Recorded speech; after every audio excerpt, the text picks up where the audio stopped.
الحمد للہ وکفا والصلاة والسلام علی عبادہ الذین اصطفیٰ خصوصاً علی افضلہم وخاتم النبیین محمد الامین وعلی آلہ وصحبہ اجمعین اما بعد فاعوذ باللہ من الشیطان الرجیم بسم اللہ الرحمن الرحیم لا تحرک بہ لسانک لتعجل بہ ان علینا جمعہ وقرآنہ فإذا قرأناه فاتبع قرآنه ثم إن علينا بيانه صدق الله العظيم رب اشرح لي صدري ويسر لي أمري واحلل عقدة من لساني يفقهوا قولي اللهم ربنا ألهمنا رشدنا واعذنا من شرور أنفسنا اللهم أرنا الحق حقا وارزقنا اتباعه وأرنا الباطل باطلا وارزقنا اجتنابه اللهم ارحمنا بالقرآن العظيم واجعله لنا إماما ونورا وهدى ورحمة اللهم ذكرنا منه ما نسينا وعلمنا منه ما جهلنا وارزقنا تلاوته آناء الليل وآناء النهار واجعله لنا حجة يا رب العالمين آمین۔ تعارف قرآن کے ضمن میں کل جو چند عنوانات کے تحت گفتگو ہوئی تھی، میں صرف ان عنوانات کو دہرا رہا ہوں۔ سب سے پہلے قرآن حکیم کے بارے میں ہمارا اجمالی عقیدہ کیا ہے؟ 3 جملے، یہ اللہ کا کلام ہے جو محمد الرسول اللہ صلی اللہ علیہ وسلم پر نازل ہوا اور کل کا کل محفوظ ہے، من و عن موجود ہے۔ پھر ان میں سے ایک ایک جملے کی وضاحت، کلام اللہ ہونے کے اعتبار سے بعض پہلو جن پر ہم نے ذرا گہرائی میں اتر کر غور کیا۔ نمبر 2، حضور پر اس کے نزول کی کیفیت، زمانہ نزول، علاقہ نزول، تاکہ نزول قرآن کا معاملہ ہمارے ذہنوں میں ٹائم اینڈ سپیس کمپلیکس کے حوالے سے آ جائے۔ ایک خاص وقت معین ہے، ایک خاص علاقہ ہے جس میں قرآن مجید نازل ہوا۔ پھر یہ کہ اس کی محفوظیت، اس کی حفاظت کا ذمہ اللہ نے لیا، من و عن محفوظ ہے۔ اس کے بعد 5واں عنوان تھا کل ہمارا، اس کی زبان عربی مبین، اور وہ بھی خاص حجاز کے بادیہ نشینوں کی زبان، قریش کا لہجہ، اس میں یہ قرآن حکیم نازل ہوا۔ اور یہ کہ یہ بات تسلیم کی گئی کہ بلاغت اور فصاحت کے معراج، چنانچہ اس پر آج مزید کچھ گفتگو بھی ہوگی۔ 6واں عنوان تھا قرآن کے اسماء اور صفات۔ میں نے عرض کیا تھا کہ 55 اسماء و صفات کا ذکر کیا ہے علامہ سیوطی نے، اگرچہ وہ فہرست بھی کسی اعتبار سے مکمل نہیں کہی جا سکتی، تاہم جو بڑے بڑے نام ہیں میں نام ان کو قرار دیتا ہوں جو معرفہ صورت میں آئے ہو اور خود اپنی جگہ پر مفرد صورت میں، یہ نہیں کہ بغیر کسی اور لفظ کے ساتھ صفت کے طور پر آئے ہوں۔ قرآن مجید، اب یہ مجید یہاں قرآن کی صفت کے طور پر آیا ہے، اس کو ہم صفت کہیں گے، لیکن یہاں اگر کسی جگہ پر لفظ آتا ہے محض اپنی جگہ پر مفرد کی حیثیت سے اور معرفہ کی شکل میں، الذکر انا نحن نزلنا الذکر وانا لہ لحافظون،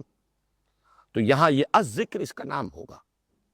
تو القرآن، الکتاب، الذکر، الہدا، النور، الفرقان، الوحی، یہ اس کے بڑے بڑے نام ہیں جو قرآن مجید میں وارد ہوئے۔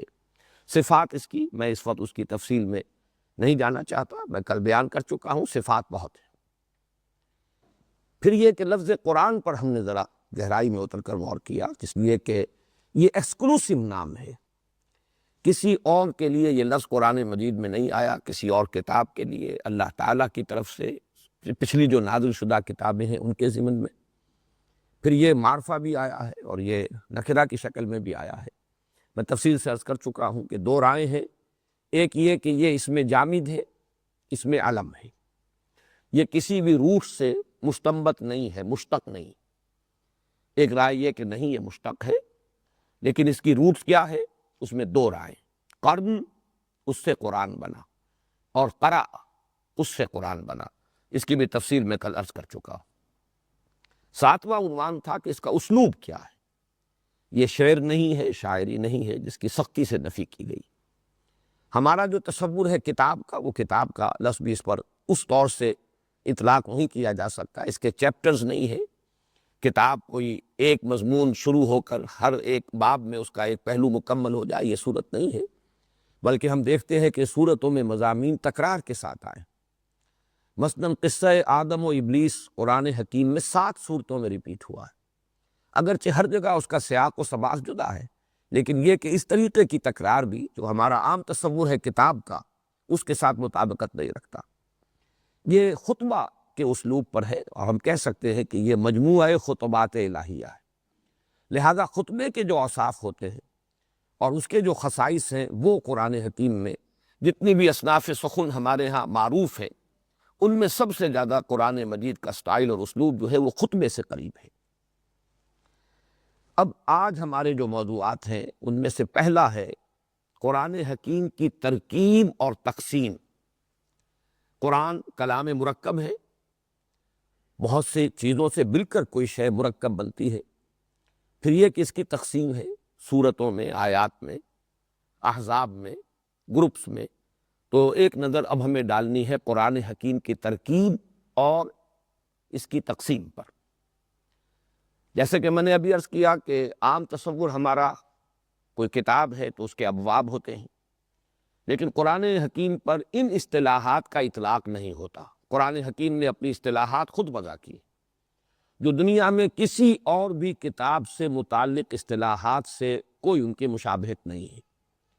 چنانچہ علامہ جاحظ نے بڑا خوبصورت ایک عنوان قائم کیا ہے۔ وہ کہتے ہیں کہ عرب اس سے واقف تھے کہ جو شعراء تھے، ان کے بڑے بڑے شعراء، ان کے دیوان ہوتے تھے۔ سارا کلام جمع ہو گیا کتابی شکل میں تو وہ دیوان کہلائے گا۔ دیوان کی جگہ پر کہا جا سکتا ہے کہ اگر اس کو ہم کسی درجے میں بھی تمثیل اور مثال اور تشبیہ سے سمجھنا چاہیں تو اس کے مقابلے میں لفظ قرآن ہے۔ پھر وہ قصیدے ہوتے تھے علیحدہ علیحدہ۔ ہمارے ہاں بھی کسی شاعر کا دیوان ہوگا تو اس میں قصائد ہوں گے، اس میں غزلیں ہوں گی۔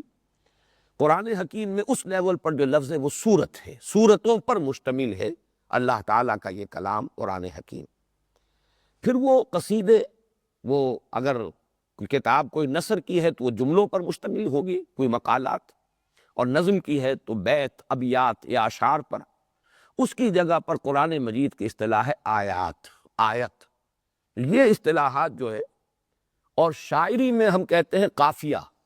ردیف کے ساتھ ساتھ ایک لفظ قوافی اشعار کے اختتام پر۔ قرآن حکیم پر بھی اگرچہ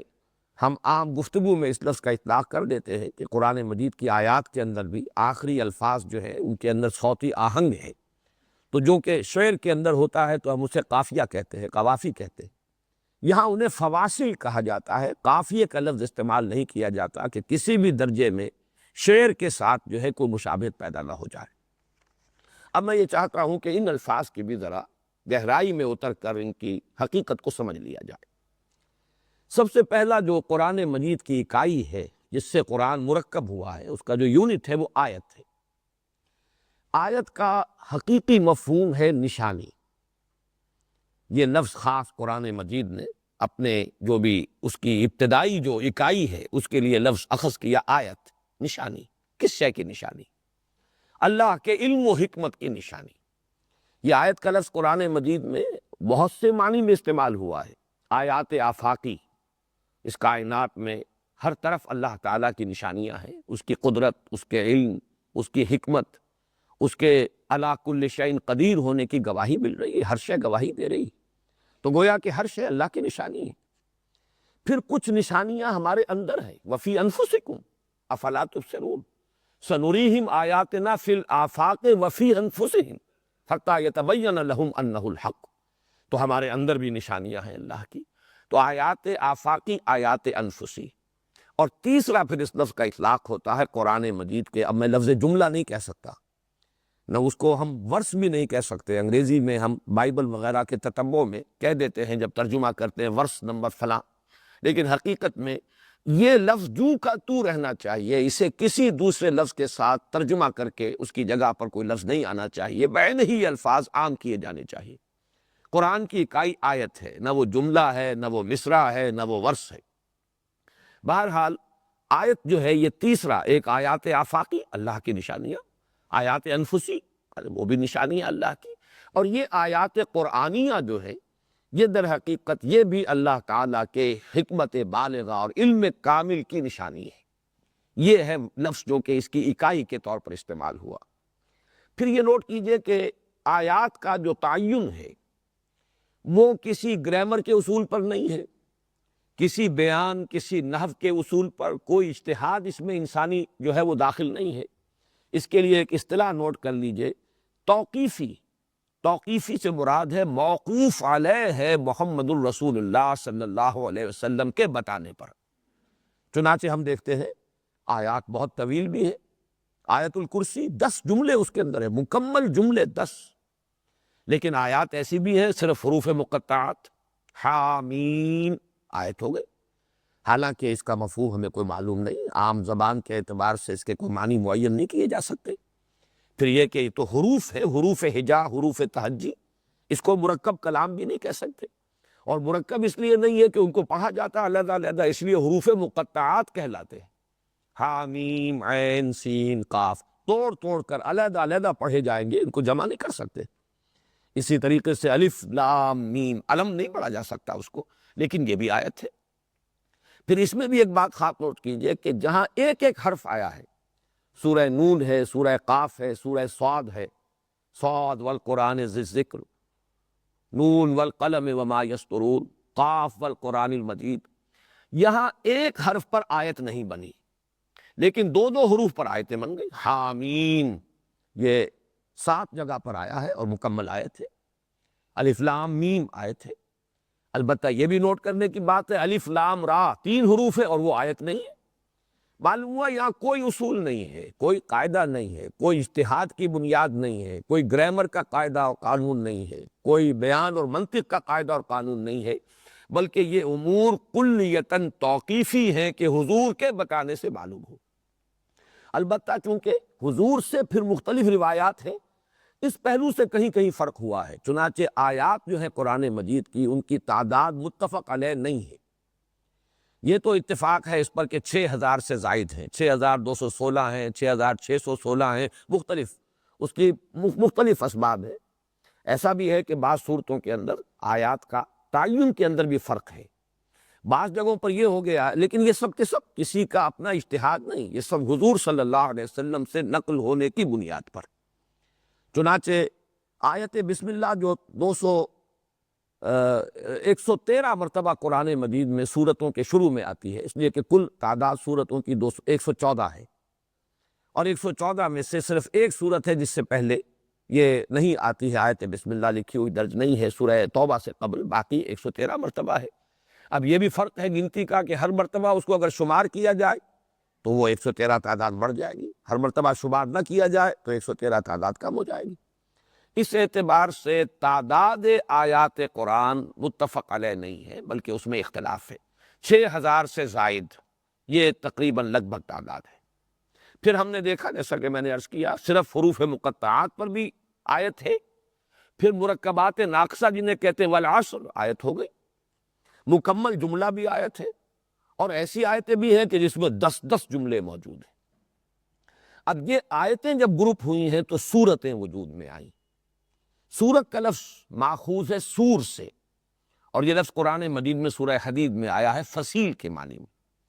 چونکہ پچھلے زمانے میں شہروں کا تصور ہوتا تھا کہ ہر شہر کے باہر گردا گرد ایک فصیل ہوتی تھی جو شہر کا احاطہ کر لیتی تھی، شہر کی حفاظت کا کام بھی دیتی تھی، شہر کی حد بندی بھی کرتی تھی۔ تو گویا کہ آیات کو جب جمع کیا گیا تو اس سے جو فصیلیں وجود میں آئیں، فصل کہتے ہیں علیحدہ کرنے والی شے، تو گویا کہ ایک صورت دوسری صورت سے جو علیحدہ ہو رہی ہے تو اس کے جو علیحدگی کی بنیاد ہے اس کے لیے لفظ فصیل سور اور اس سے صورت بنا ہے۔ تو یہ صورتیں، یہ چیپٹرز نہیں ہیں، یہ صورتیں ہیں قرآن حکیم کی۔ باقی ان میں جو معنوی ترتیب ہے وہ بعد میں عرض کروں گا۔ صورتوں کی بھی آپ کو معلوم ہے کہ جیسے آیات کا معاملہ ہے ایسے صورتوں کا ہے، بہت چھوٹی بھی ہے، صرف تین تین آیات پر بھی 3 سورتیں قرآن حکیم کی ہیں جو مشتمل ہیں، سورۃ العصر، سورۃ النصر، سورۃ الکوثر۔ پھر 285 یا 286 آیات میں ہیں، کیونکہ سورہ بقرہ کی آیات میں یہ تعداد کے اعتبار سے رائے میں فرق ہے کہ 285 ہے یا 286۔ یہ سب سے زیادہ تعداد ہے آیات کی سورہ بقرہ کی، باقی 227 سورہ شعراء، 206 سورہ اعراف، تو گویا کہ 200 سے زائد بھی اب جو تعداد موجود ہے، اور 3 آیات پر بھی مشتمل صورتیں ہیں۔ تو یہ چیزیں بھی توقیفی ہیں، محمد الرسول اللہ صلی اللہ علیہ وسلم کے بتانے سے معلوم ہوئی۔ اگرچہ صورتوں کے بارے میں ایک ضعیف سا قول سلف میں موجود ہے کہ اس میں صحابہ کے اپنے اجتہاد کو دخل ہے، جہاں تک آیات کا تعلق ہے اس کے بارے میں کوئی قول موجود نہیں، اس میں تو توقیفی ہونا ان کا بالکل متفق علیہ اور ہر شک و شبے سے بالا تر۔ لیکن یہ کہ اجماع جو ہے تقریباً محققین کا، علماء کا، وہ یہی ہے کہ صورتوں کا بھی جو یہ تعین ہے، اس کی تعین یہ بھی حضور صلی اللہ علیہ وسلم نے فرمائی ہے، وہ میں بعد میں ذرا وضاحت کے ساتھ بھی عرض کر دوں گا۔ البتہ ایک ضعیف سا قول ملتا ہے اس کے بارے میں کہ شاید کسی اجتہاد سے صحابہ کرام نے یہ کام خود کیا ہو، یہ قول ضعیف ہے، اور یہ مختار قول نہیں ہے، اختیار کردہ قول نہیں ہے، بلکہ اجماع جو ہے اسی پر ہے کہ آیتوں کی تعین بھی توقیفی اور سورتوں کی تعین بھی توقیفی ہے۔ اب اس سے آگے دور صحابہ میں صرف ایک لفظ اور ملتا ہے، سورتوں کی گروپنگ، اور وہ 7 منزلوں کی شکل میں یا 7 احزاب کی شکل میں۔ حزب کا لفظ ملتا ہے احادیث میں، لیکن وہ اصل میں ایک ہی معنی میں نہیں ہے۔ اس معنی میں بھی یہ لفظ استعمال ہوتا تھا کہ ہر شخص اپنا ایک معین کر لیتا تھا کہ اتنی مقدار میں روزانہ پڑھوں گا، یہ گویا کہ اس کا اپنا حزب ہے۔ تو جیسے کہ ایک حدیث میں آیا ہے کہ من نام عن حزب ہی، جو شخص کسی وجہ سے کسی رات کو اپنے حزب کو پورا نہ کر سکے، جتنا بھی اس نے معین کیا ہو، کوئی سبب ہو جائے بیماری کی وجہ سے یا نیند کا غلبہ ہو جائے، تو اسے چاہیے کہ اپنے اس قرات یا تلاوت کا جو معمول ہے، اس کی جو مقدار، جو حزب اس نے اپنے لیے معین کیا ہے، وہ دن کے وقت ضرور کر لے۔ لیکن یہ کہ حزب کا ایک اصطلاح کے لفظ کے اعتبار سے یہ لفظ جو ہے پھر بعد میں جو مستعمل ہوا اور مشہور اور معروف ہوا، وہ اس معنی میں کہ چونکہ صحابہ کرام میں سے اکثر ہر ہفتے قرآن مجید کی تلاوت ختم کرتے تھے، لہذا ضرورت محسوس ہوئی کہ 7 حصے اس قرآن کے ایسے ہو جائیں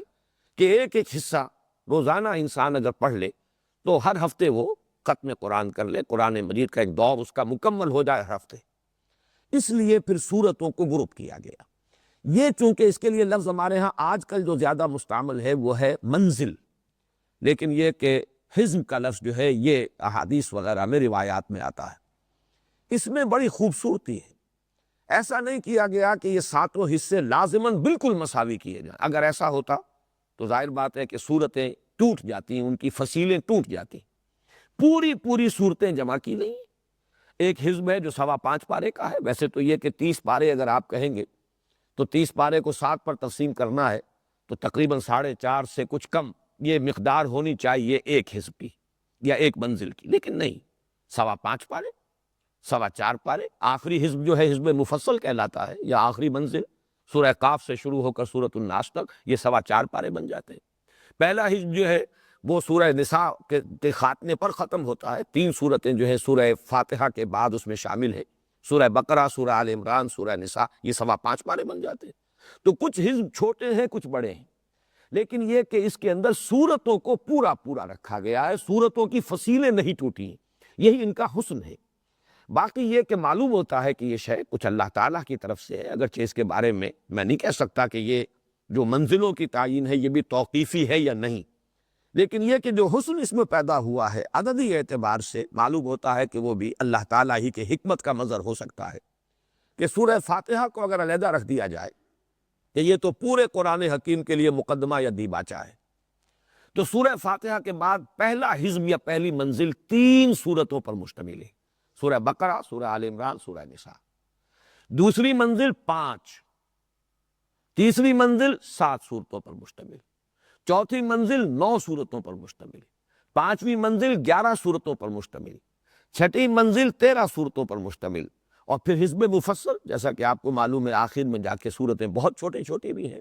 تو وہ آخری منزل جو ہے یا آخری حزب، اس میں 65 صورتیں ہیں، یہ بھی 13 کا ملٹیپل بنتا ہے، 13 ضرب 5 65، تو گویا کہ 3 5 7 9 11 13 65 یہ صورتیں ہیں کہ جو گروپ کی گئی ہیں، اور ان صورتوں کے گروپنگ سے حزب وجود میں آئے۔ صورتوں کی تعداد میں عرض کر چکا ہوں کہ وہ متفق علیہ ہے 114، اس میں کوئی شک و شبے کی گنجائش نہیں۔ یہ تو ہوئی ترکیب۔ جیسے میں نے عرض کیا تھا، انسانی کلام جو ہے وہ حروف و اصوات سے مرکب ہوتا ہے، ہر زبان میں حروف ہجا ہیں، پھر یہ کہ حروف مل کر کلمات بناتے ہیں، کلمات سے پھر آگے کلام جو ہے وجود میں آتا ہے، وہ کلام منظوم ہو یا نثریہ کلام ہو۔ اسی طریقے سے قرآن مجید کی ترکیب ہے، حروف سے مل کر کلمات بنے، وہ کلمات جو ہے آیات کی شکل اختیار کی، آیات جمع ہوئی صورتوں کی شکل میں، صورتیں جمع ہو گئیں منزلوں یا احزاب کی شکل میں۔ ویسے آج کل جو قرآن حکیم بہت بڑی تعداد میں شائع ہوا ہے سعودی عرب کے زیر اہتمام، اور بڑی خوبصورتی سے اور اہتمام سے شائع ہوا ہے، اس میں حزب کا لفظ بالکل ایک نئی معنی میں آیا ہے، اور وہ یہ کہ انہوں نے ہر پارے کو 2 حزب بنا دیا، گویا کہ نصف پارے کی بجائے لفظ حزب ہے ان کے ہاں۔ پھر وہ حزب جو ہے وہ بھی پھر 4 حصوں میں منقسم، ربع حزب، نصف حزب، اور پھر 3 ثلاث جو ہے ثلاثہ جو کہلاتے ہیں، تو گویا کہ ہر پارے میں انہوں نے 8 حزب بنا دیے۔ یہ لفظ حزب کا ایک بالکل نیا استعمال ہے، اس کی کیا سند ہے، کیا دلیل ہے، کہاں سے ماخوذ ہے، یہ میرے علم میں نہیں ہے۔ اب میں آ رہا ہوں تقسیم کی طرف۔ یہ تقسیم ہوئی ہے، پہلی تقسیم سورتوں کی ہے رکوعوں میں۔ یہ تقسیم دور صحابہ میں، دور نبوی میں موجود نہیں تھی۔ یہ تقسیمیں جو اب میں آپ کو بتا رہا ہوں، یہ زمانہ ما بعد کی پیداوار ہے۔ رکوعوں میں جو تقسیم کی گئی وہ بڑی سورتوں کو، 35 صورتیں قرآن حکیم کی وہ ہیں جو ایک ہی رکوع پر مشتمل ہیں، یعنی وہ اتنی چھوٹی ہے کہ انہیں ایک رکعت میں آسانی سے پڑھا جا سکتا ہے۔ لیکن یہ کہ بقیہ صورتیں چونکہ طویل بھی ہیں، سورہ بقرہ 286 یا 285 آیات، ظاہر بات ہے ایک رکعت میں، ویسے حضور صلی اللہ علیہ وسلم سے تو منقول ہے کہ آپ نے ایک رات اپنی نماز میں ایک رکعت میں 3 صورتیں یہ پوری منزل مکمل کی ہے، سورہ بقرہ، سورہ آل عمران، سورہ نساء۔ لیکن یہ کہ یہ تو استثناءات کی بات ہے، باقی یہ کہ عام طور پر نمازوں میں تو رکوع بنا ہے رکعت سے، جتنا ایک رکعت میں پڑھنا مناسب ہو۔ اور یہ تقسیم جو ہوئی ہے حجاج ابن یوسف کے زمانے میں، یہ تابعین کا دور ہے، یعنی حضور کے زمانے میں، زمانہ نبوت میں اس کا کوئی ذکر نہیں، اور پھر اس کے بعد صحابہ کرام کے زمانے میں، خلافت راشدہ میں کوئی ذکر نہیں، یہ تابعین کے دور میں تقسیم ہوئی ہے رکوعوں میں۔ لیکن یہ ضرور نظر آتا ہے، جتنا بھی میں نے غور کیا ہے، کہ بڑی محنت سے یہ تقسیم کی گئی ہے، معانی پر غور کرتے ہوئے تقسیم کی گئی ہے، کہ کس جگہ پر ایک مضمون مکمل ہو گیا ہے، دوسرا مضمون شروع ہو رہا ہے، تو گویا کہ وہاں اگر رکوع کر دیا جائے تو بات ٹوٹے گی نہیں۔ اگرچہ ہمارے ہاں عام طور پر چونکہ جو ائمہ مساجد ہیں وہ پڑھے لکھے لوگ نہیں ہوتے، عربی زبان سے واقف نہیں ہوتے، تو اکثر تو بہت تکلیف ہوتی ہے، وہ رکوع ایسی جگہ پر کرتے ہیں جہاں کہ کلام جو ہے بالکل درمیان میں ہے، وہ منقطع ہو جاتا ہے، ٹوٹ جاتا ہے، پھر اگلی رکعت میں شروع کرتے ہیں جہاں سے وہ بالکل معنوی اعتبار سے جو ہے بہت ہی گراں گزرنے والی بات۔ لیکن رکوع کی تقسیم بائی اینڈ لارج کہیں کہیں تو محسوس ہوتا ہے کہ یہ اگر یہاں سے ہٹا کر یہاں ہوتا، یہ آیت اس رکوع میں شامل کی گئی ہوتی، یا رکوع کا نشان اس آیت سے پہلے ہوتا تو بہتر ہوتا معنی اعتبار سے اور مفہوم کے اعتبار سے۔ لیکن اکثر و بیشتر رکوعوں کی تقسیم معنوی اعتبار سے صحیح ہے اور بڑی محنت سے ہوئی ہے، گہرائی میں غور کر کے لوگوں نے کی۔ اس کے علاوہ جو تقسیم ہے وہ ہے پاروں کی شکل میں۔ یہ تقسیم جو ہے یہ تو اور بھی بعد کے زمانے کی ہے، اور یہ بڑی بھولی تقسیم ہے، اس لیے کہ اس میں صورتوں کی فصیلیں توڑ دی گئیں۔ یہ تو محسوس ہوتا ہے کہ جب مسلمانوں کا وہ جوش ایمانی اور جذبہ ایمانی، حرارت ایمان کم ہوا، اور لوگوں نے اب معمول بنانا چاہا کہ ہر مہینے میں ایک مرتبہ قرآن ختم کریں، تو اب انہیں ضرورت پیش آئی کہ اس کو 30 حصوں میں تقسیم کیا جائے۔ وہ 30 حصوں میں تقسیم کرنے میں غالباً کسی نے وہی حرکت کی ہے کہ کوئی مصحف اس کے پاس تھا اور اس نے صفحے گن کر 30 پر تقسیم کرنے کی کوشش کی ہے، وہ جہاں بھی اب صفحہ کٹ گیا، تو چنانچہ وہ پارے شروع ہو جاتے ہیں۔ بلکہ ایک بڑی ہی بھولی تقسیم جو ہے اس کی مثال سامنے آتی ہے سورہ حجر کی، ایک آیت 13ویں پارے میں، باقی پوری سورت 14ویں پارے میں۔ ہمارے ہاں جو مصحف ہیں ان میں آپ کو یہی شکل نظر آئے گی۔ اگرچہ وہ جو سعودی عرب سے جو اب شائع ہو رہا ہے قرآن حکیم بڑے پیمانے پر، اگرچہ اب انہوں نے ہمارے پاکستانی اور ہندوستانی مسلمانوں کے لیے اس انداز میں بھی قرآن شائع کر دیا ہے جس سے کہ ہم مانوس ہیں،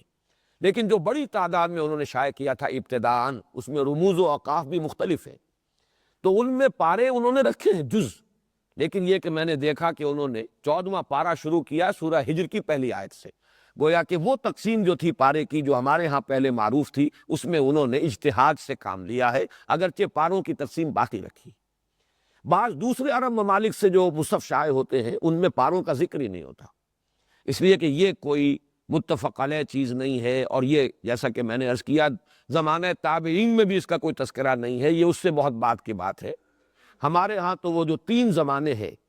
جنہیں کہا جاتا ہے کہ مشہود لہا بالخیر، وہ تو یہ ہے کہ خیر امتی قرنی ثم الذین یلونہم ثم الذین یلونہم، دور صحابہ، پھر تابعین، پھر تبع تابعین۔ یہ زمانہ جو ہے یوں سمجھیے کہ ان 3 کو تو ہم کہتے ہیں قرون مشہود لہا بالخیر، باقی اس کے بعد کا کوئی معاملہ اگر ہے تو وہ پھر حجت نہیں ہے، اس کی کوئی اہمیت دین کے اندر مستقل اور دائمی نہیں۔ اب آئیے اگلا موضوع ہے ہمارا، یہ تو ترکیب اور تقسیم پر میں نے گفتگو کی، اب ہے ترتیب اور تدوین۔ ترتیب کے ضمن میں پہلی بات جو بالکل متفق علیہ ہے، جس میں کسی شک و شبے کی گنجائش نہیں، کہ ترتیب نزولی بالکل مختلف ہے قرآن کی، اور ترتیب مصحف بالکل مختلف، اس میں تو کسی شک و شبے کی گنجائش نہیں۔ اکثر و بیشتر جو ہے جو ابتدا میں صورتیں نازل ہوئی ہیں وہ اختتام پر درج ہیں مصحف میں، اور ہجرت کے بعد جو صورتیں نازل ہوئیں، سورہ بقرہ، سورہ آل عمران، سورہ نساء، سورہ مائدہ تو سن 7 میں جا کر نازل ہوئی ہے، 7 ہجری میں، ان کو شروع میں رکھا گیا ہے، تو اس میں تو کسی شک و شبے کی گنجائش نہیں کہ ترتیب نزولی اور ترتیب مصحف یہ مختلف ہے۔ جہاں تک ترتیب نزولی کا تعلق ہے، اس سے ایک دلچسپی ہوتی ہے ہر طالب علم کو جو قرآن مجید پر غور کرنا چاہتا ہے، اس لیے کہ یقیناً قرآن حکیم کے معنی اور مفاہیم کا ایک نیا ڈائمنشن ہے جو ترتیب نزولی کے حوالے سے سامنے آتا ہے۔ ایک تو یہ کہ پھر ایک خاص پس منظر کے ساتھ صورتیں جو ہیں جڑتی چلی جاتی ہیں، ابتدا میں کیا حالات تھے یہ صورتیں نازل ہوئیں، پھر حالات میں کیا تبدیلی ہوئی یہ صورتیں نازل ہوئیں، پھر حالات نے کیا پلٹا کھایا پھر یہ صورتیں نازل ہوئیں۔ تو اس طریقے سے اگر ترتیب نزولی سے قرآن حکیم کو مرتب کیا جائے تو ایک اعتبار سے تو میں کہا کرتا ہوں وہ سیرت النبی کی کتاب بن جائے گی، اس لیے کہ وہ ادوار ہے آغاز وحی کے بعد سے لے کر اور آپ کے انتقال تک، یہ گویا کہ زمانہ ہے جس میں قرآن نازل ہوا، اور اس میں اگر ترتیب نزولی کے اعتبار سے صورتوں کو جمع کر دیا جائے یا آیات کو جمع کر دیا جائے تو ایک اعتبار سے وہ سیرت النبی کی کتاب بن جائے۔ دوسرے یہ کہ اس پورے زمانے سے جسے میں نے کہا تھا کہ یہ ٹائم اینڈ سپیس اس کا ہے، اس کے ساتھ ایک مجموعی جو ہے ربط قائم ہو جاتا ہے قرآن حکیم کی آیات و صورتوں کا، اور اس کے سمجھنے میں غور و فکر کرنے میں مدد ملتی ہے۔ تو قرآن مجید کے ہر طالب علم کو اس سے دلچسپی ہونا یہ بات سمجھ میں آتی ہے۔ اسی اعتبار سے بعض صحابہ کے بارے میں روایت آئی ہے کہ انہوں نے قرآن حکیم کو ترتیب نزولی سے مرتب کیا تھا۔ خاص طور پر حضرت علی رضی اللہ تعالیٰ عنہ کے بارے میں یہ بات بہت شد و مت کے ساتھ کہی جاتی ہے کہ انہوں نے اس کو مرتب کیا تھا، اور عوام کی سطح پر یہ مشہور ہے کہ اہل تشیع اسی کو مستند قرآن مانتے ہیں، اور وہ یہ کہتے ہیں کہ وہی اصل قرآن ہے، اور جو کہ اب بھی جو ان کے امام جو ہیں 12ویں وہ چھپے ہوئے ہیں، روپوش ہیں، غیبت کبریٰ کا یہ دور ہے ان کا، تو وہ مصحف حضرت علی کا ان کے پاس ہے، اور اصل مصحف وہی ہے۔ جب وہ ظاہر ہوں گے تو پھر وہ اپنا مصحف لے کر آئیں گے، اصل قرآن، گویا کہ یہ قرآن اس وقت تک کے لیے انٹرم پیریڈ کے لیے وہ قبول کرتے ہیں، لیکن یہ ان کے عوام کی بات ہے، عام طور پر ان کی طرف یہی بات منسوب ہے۔ لیکن جیسا کہ میں نے کل بھی عرض کیا تھا، اور آج ایک شیعہ عالم دین میرے پاس آئے بھی تھے، جن کا مضمون بھی نوائے وقت میں چھپا ہے، جمہوریت نہیں خلافت کے معاملے میں میری رائے پر انہوں نے کچھ تنقید کی ہے، میں نے انہیں فون کیا تھا، وہ آج تشریف لے آئے، گفتگو ہوئی، تو انہوں نے تو بہت ہی شد و مت کے ساتھ نفی کی ہے، ہم اسی قرآن کو مانتے ہیں، یہی اصل قرآن ہے، اور اسے محفوظ مانتے ہیں، من و عن مانتے ہیں، ہمارے نزدیک کوئی آیت اس سے خارج نہیں ہوئی، کوئی شے باہر سے اس میں داخل نہیں ہوئی، یہی جو 2 دفتیوں کے مابین ہے، مابین دفتین، یہی در حقیقت قرآن ہے۔ بہرحال جیسے کہ میں نے کل بھی عرض کیا تھا، آج تو خیر ان سے ملاقات ہوئی ہے، السید ہادی نقوی قمی وہ ہیں، تو لیکن یہ کہ بہرحال میں نے کل بھی بات یہی کہی تھی کہ میں یقین کے ساتھ نہیں کہہ سکتا، تو بہرحال ہمارے نزدیک اگر حضرت علی کے پاس ایسا کوئی مصحف تھا بھی، اگر آپ نے مرتب کیا بھی تھا، تو اس میں کوئی حرج کی بات نہیں، اس لیے کہ علمی اعتبار سے، تحقیق کے اعتبار سے، قرآن مجید پر غور و فکر کرنے کے اعتبار سے بعض انگریزی تراجم جو کیے گئے ہیں قرآن مجید کے، ان میں بھی یہی ترتیب نزولی کے اعتبار سے سورتوں کو مرتب کر کے اور پھر ترجمہ کیا گیا ہے، تو علمی اعتبار سے اس میں کوئی حرج نہیں، لیکن اصل حجت یہ ترتیب مصحف کی ہے۔ یہ ترتیب، جیسا کہ میں ابھی بعد میں عرض کروں گا، یہ ترتیب ہوئی ہے بڑی ہی یوں سمجھیے کہ توقیفی انداز میں، یہ محمد الرسول اللہ صلی اللہ علیہ وسلم کی دی ہوئی ترتیب ہے، اور یہی ترتیب جو ہے لوح محفوظ میں ہے، اس لیے کہ کل میں نے عرض کیا تھا اصل قرآن تو وہاں ہے، انہ لقرآن کریم فی کتاب مکنون بل ہوا قرآن مجید فی لوح محفوظ، تو یہ وہ جو انہ لفی ام الکتاب لدینا لعلی حکیم، اصل قرآن تو وہ ہے، اس میں جو ترتیب ہے وہ یہی ہے کہ جو ہمارے سامنے اس وقت ترتیب مصحف ہے، اور سورتوں کا اور آیات کا جو معاملہ ہوا ہے، یہی دین میں حجت ہے۔ البتہ ایک علمی دلچسپی کے اعتبار سے ترتیب نزولی پر غور کرنا، اور یہ بھی میں آج دیکھ رہا تھا الاتقان فی علوم القرآن، تو کسی کا بہت ہی زور کے ساتھ اور بہت ہی تاکید کے ساتھ یہ قول نقل کیا ہے جلال الدین سیوطی رحمۃ اللہ علیہ نے، کہ اگر تمام انسان اور جن مل کر کوشش کر لیں تب بھی ترتیب نزولی پر قرآن کو مرتب نہیں کیا جا سکتا، اس لیے کہ اس کے بارے میں ہمارے پاس معلومات ہے ہی نہیں۔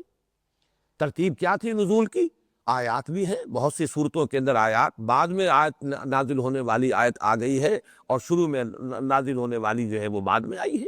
یہ چیزیں موجود ہیں۔ اس اعتبار سے ایک ایک آیت کے بارے میں معین کرنا اور ان کی ترتیب کے بارے میں کوئی اجماع، یہ ناممکن ہے۔ اب تو مصحف اصل میں وہی ہے کہ جو ہمارے پاس ہے، اور اس کی ترتیب یہ بھی توقیفی ہے، محمد الرسول اللہ صلی اللہ علیہ وسلم نے کرائی ہے، وہ میں ابھی تفصیل سے اس کے بعد عرض کروں گا تدوین کے 3 مراحل کے ضمن میں۔ یہ جو ترتیب مصحف ہے، اس کے اعتبار سے سورتوں کی ایک نئی گروپنگ کی طرف رہنمائی ہوئی ہے اس دور میں آ کر۔ چنانچہ مولانا حمید الدین فراہی رحمۃ اللہ علیہ نے چونکہ خاص طور پر فوکس کیا اپنی توجہ کو نظم قرآن پر، آیات کا باہمی ربط، آیتوں کا وہ کون سا قدر مشترک کا معاملہ ہے جس کی بنا پر انہیں صورتوں میں جمع کیا گیا، یہ مفہوم کہ ہر صورت کا ایک عمود ہے، ایک مرکزی مضمون ہے۔ بظاہر آیات جو ہے وہ غیر مربوط نظر آتی ہیں کہ ان میں گویا کہ کوئی منطقی ربط نہیں ہے، لیکن حقیقتاً منطقی ربط ہے، ہر آیت جو ہے وہ مربوط ہے اس صورت کے عمود کے ساتھ۔ پھر یہ کہ یہ صورتیں جو ہیں یہ جوڑوں کی شکل میں ہیں، یہ چیزیں اس دور میں مولانا فراہی رحمۃ اللہ علیہ نے زیادہ توجہ کی، مولانا اصلاحی صاحب نے اس بات کو پھر بہت آگے بڑھایا ہے۔ میں اس کے ضمن میں ایک پہلے جو اشتباہ پیدا ہو سکتا ہے اسے رفع کر دینا چاہتا ہوں۔ اگر یہ خیال ہو کہ یہ قرآن مجید کا یہ پہلو کیا سبب ہے کہ ابھی سامنے آیا، اس سے پہلے اس پر غور نہیں ہو سکا، کیا ہمارے اسلاف قرآن مجید پر تدبر کا حق ادا نہیں کرتے تھے، تو اس اشتباہ کو اپنے ذہن میں نہ آنے دیں، اس لیے کہ قرآن مجید کی شان یہ ہے کہ اس کے عجائب کبھی ختم نہیں ہوں گے، یہ تو محمد الرسول اللہ صلی اللہ علیہ وسلم کا اپنا قول ہے، لا تنقضی عجائبہ۔ اگر ہم یہ سمجھتے کہ کسی خاص دور کے علماء اور مفکرین اور محققین گویا کہ قرآن مجید کے علم کا احاطہ کر چکے بتمام و کمال، تو یہ قرآن مجید پر بھی طعن ہوتا، اور خود حضور صلی اللہ علیہ وسلم کے اس قول کی بھی نفی ہوتی، لا تنقضی عجائبہ۔ یہ تو جیسے جیسے زمانہ آگے بڑھے گا، قرآن مجید کے عجائب، قرآن مجید کی حکمتیں، قرآن مجید میں سے نئے نئے علوم، معارف کے نئے نئے خزانے جو ہیں برآمد ہوتے رہیں گے، لا تنقضی عجائبہ ولا یخلق عن کثرت الرد ولا یشبع عنہ العلماء۔ اس کے عجائب کبھی ختم نہیں ہوں گے، اہل علم اس سے کبھی سیر نہیں ہوں گے کہ یہ محسوس کریں کہ بس جتنا ہمیں لینا تھا ہم لے چکے، اب اس میں کچھ اور نہیں، یا ہمارے اندر کوئی طلب اور نہیں اس کے لیے، بلکہ یہ کہ وہ ہمیشہ اس کے لیے کوشاں رہیں گے، غور کرتے رہیں گے، نئے نئے علوم، نئے نئے نکات اس میں سے برآمد ہوتے رہیں گے۔ اس پہلو سے، اس حدیث کے روح سے بھی یہ بات جو ہے ہمارے لیے کوئی مستبد بات نہیں ہے کہ ہم اسے سمجھیں کہ یہ ناقابل قبول ہے، یہ ایک خاص پہلو ہے قرآن مجید کا، اللہ تعالیٰ کی حکمت میں یہی زمانہ اس کے لیے معید تھا، اور ظاہر بات ہے جو بھی کوئی پہلو اس کا نیا دریافت ہوگا وہ کسی نہ کسی انسان کے ذریعے سے ہوگا، اس لیے اس کے اندر کسی بھی درجے میں طبیعت کے اندر بعد محسوس نہ کریں۔ تو چونکہ مولانا فراہی نے اس نظم قرآن کو اپنا خصوصی موضوع بنایا، اور پھر ان کا جو تفسیر قرآن وہ لکھنا چاہتے تھے وہ لکھ نہیں سکے، صرف چند صورتوں کی تفاسیر انہوں نے لکھی ہیں، ان میں سے بھی بعض نامکمل ہیں۔ وہ ایک مفکر قسم کے انسان تھے، مصنف قسم کے انسان نہیں تھے، اور مفکر انسان جو ہے وہ مسلسل غور کرتا رہتا ہے، غور کرتا ہے تو اس کے سامنے نئے نئے پہلو آتے رہتے ہیں۔ تو ان کی تصانیف بھی اسی طریقے کی تھی کہ وہ فائل انہوں نے کھولے ہوئے تھے، اور اس کے اندر جب کوئی نیا خیال آیا تو وہ کاغذ پر لکھا، اسے اس فائل میں شامل کر دیا۔ یہ فائل چل رہی ہے، گویا کہ ان کی اکثر جو کتابیں یا تصانیف ہیں جو اب کتابی شکل میں شائع بھی ہوئی ہیں، تو ان کے زمانے میں وہ صرف فائلوں کی شکل میں تھی، اور چھپنے کی نوبت تو کسی شے کی آئی نہیں تھی۔ تو وہ مفکر اور مسلسل اس فکر اور سوچ و بچار کا تسلسل جو ہے وہ ان کی آخری لمحے تک جاری رہا ہے۔ لیکن یہ کہ انہوں نے جو کام کیا تو اس میں جو مقدمہ نظام القرآن لکھا ہے انہوں نے، وہ واقعتاً ان کے فکر اور ان کی سوچ کی بڑی صحیح نمائندگی کر دیتا ہے۔ اس پر پھر ان کے شاگرد رشید مولانا امین حسن اصلاحی نے بات کو آگے بڑھایا ہے۔ میں چند اس کے جو نکات ہیں وہ آپ کے سامنے رکھ رہا ہوں۔ پہلی بات یہ کہ ہر صورت کا ایک عمود ہے، جیسے ایک ہار ہے اس کی ڈوری ہے اور اس میں وہ موتی پروئے ہوئے ہیں، ڈوری نظر نہیں آتی، موتی نظر آئیں گے، لیکن یہ کہ ان کو باندھنے والی شے جو ہے وہ تو در حقیقت وہ ڈوری ہے جس میں کہ وہ پروئے گئے ہیں۔ تو ہر صورت کا ایک مرکزی مضمون ہے، عمود، جس کے ساتھ کہ اس کی تمام آیات مربوط ہیں۔ پھر یہ کہ صورتیں جوڑوں کی شکل میں، اکثر و بیشتر صورتیں قرآن حکیم کے جوڑوں کی شکل میں، اور یوں کہہ سکتے ہیں کہ ایک ہی مضمون کا ایک رخ ایک جوڑے کی ایک صورت میں آ جاتا ہے، اور اسی کا دوسرا رخ، جسے ہم کہتے ہیں تصویر کے دو رخ، تو دوسرا رخ جو ہے وہ اس جوڑے کے دوسرے فرد میں آ کر اس طریقے سے گویا کہ مضامین کی تکمیل ہوتی ہے۔ مولانا اصلاحی صاحب نے بھی یہ فرمایا ہے، اور بہرحال اس پر جہاں تک تفصیلی ایک اپلیکیشن کا اس اصول کا تعلق ہے، اس میں اختلاف کی گنجائش ہے، اور جو حضرات میرے درس میں تسلسل سے شرکت کرتے رہے انہیں معلوم ہے کہ مجھے بہت سے مواقع پر اختلاف بھی ہے، لیکن اصولاً یہ بات طے ہے کہ قرآن مجید کی اکثر صورتیں جوڑوں کی شکل میں ہیں، لیکن بعض مفرد ہیں، منفرد حیثیت کی مالک ہیں، ان کا جوڑا وہاں کم سے کم اس جگہ پر موجود نہیں ہے۔ اگرچہ میں نے جو اس میں مزید تحقیق کی ہے وہ یہ ہے کہ اکثر ایسی صورتوں کے جوڑے بھی مانند قرآن میں موجود ہیں، مثلا سورہ نور تنہا ہے، منفرد ہے، اسی طریقے سے سورہ احزاب تنہا ہے، منفرد ہے، مدنی صورت، لیکن یہ دونوں آپس میں جوڑے ہیں، جوڑے ہونے کی نسبت اس میں بتمام و کمال موجود ہے۔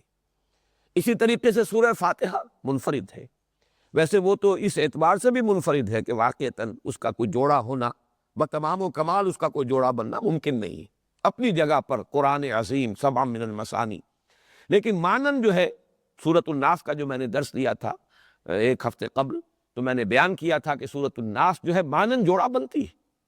اس لیے کہ اس میں استعانت، اس میں استعاذہ، پھر اس میں بھی اللہ تعالیٰ کی تین شانیں، رب، ملک اور معبود، الہ، اور وہی نسبت جو ہے وہی ترتیب سورۃ الناس میں بھی ہے۔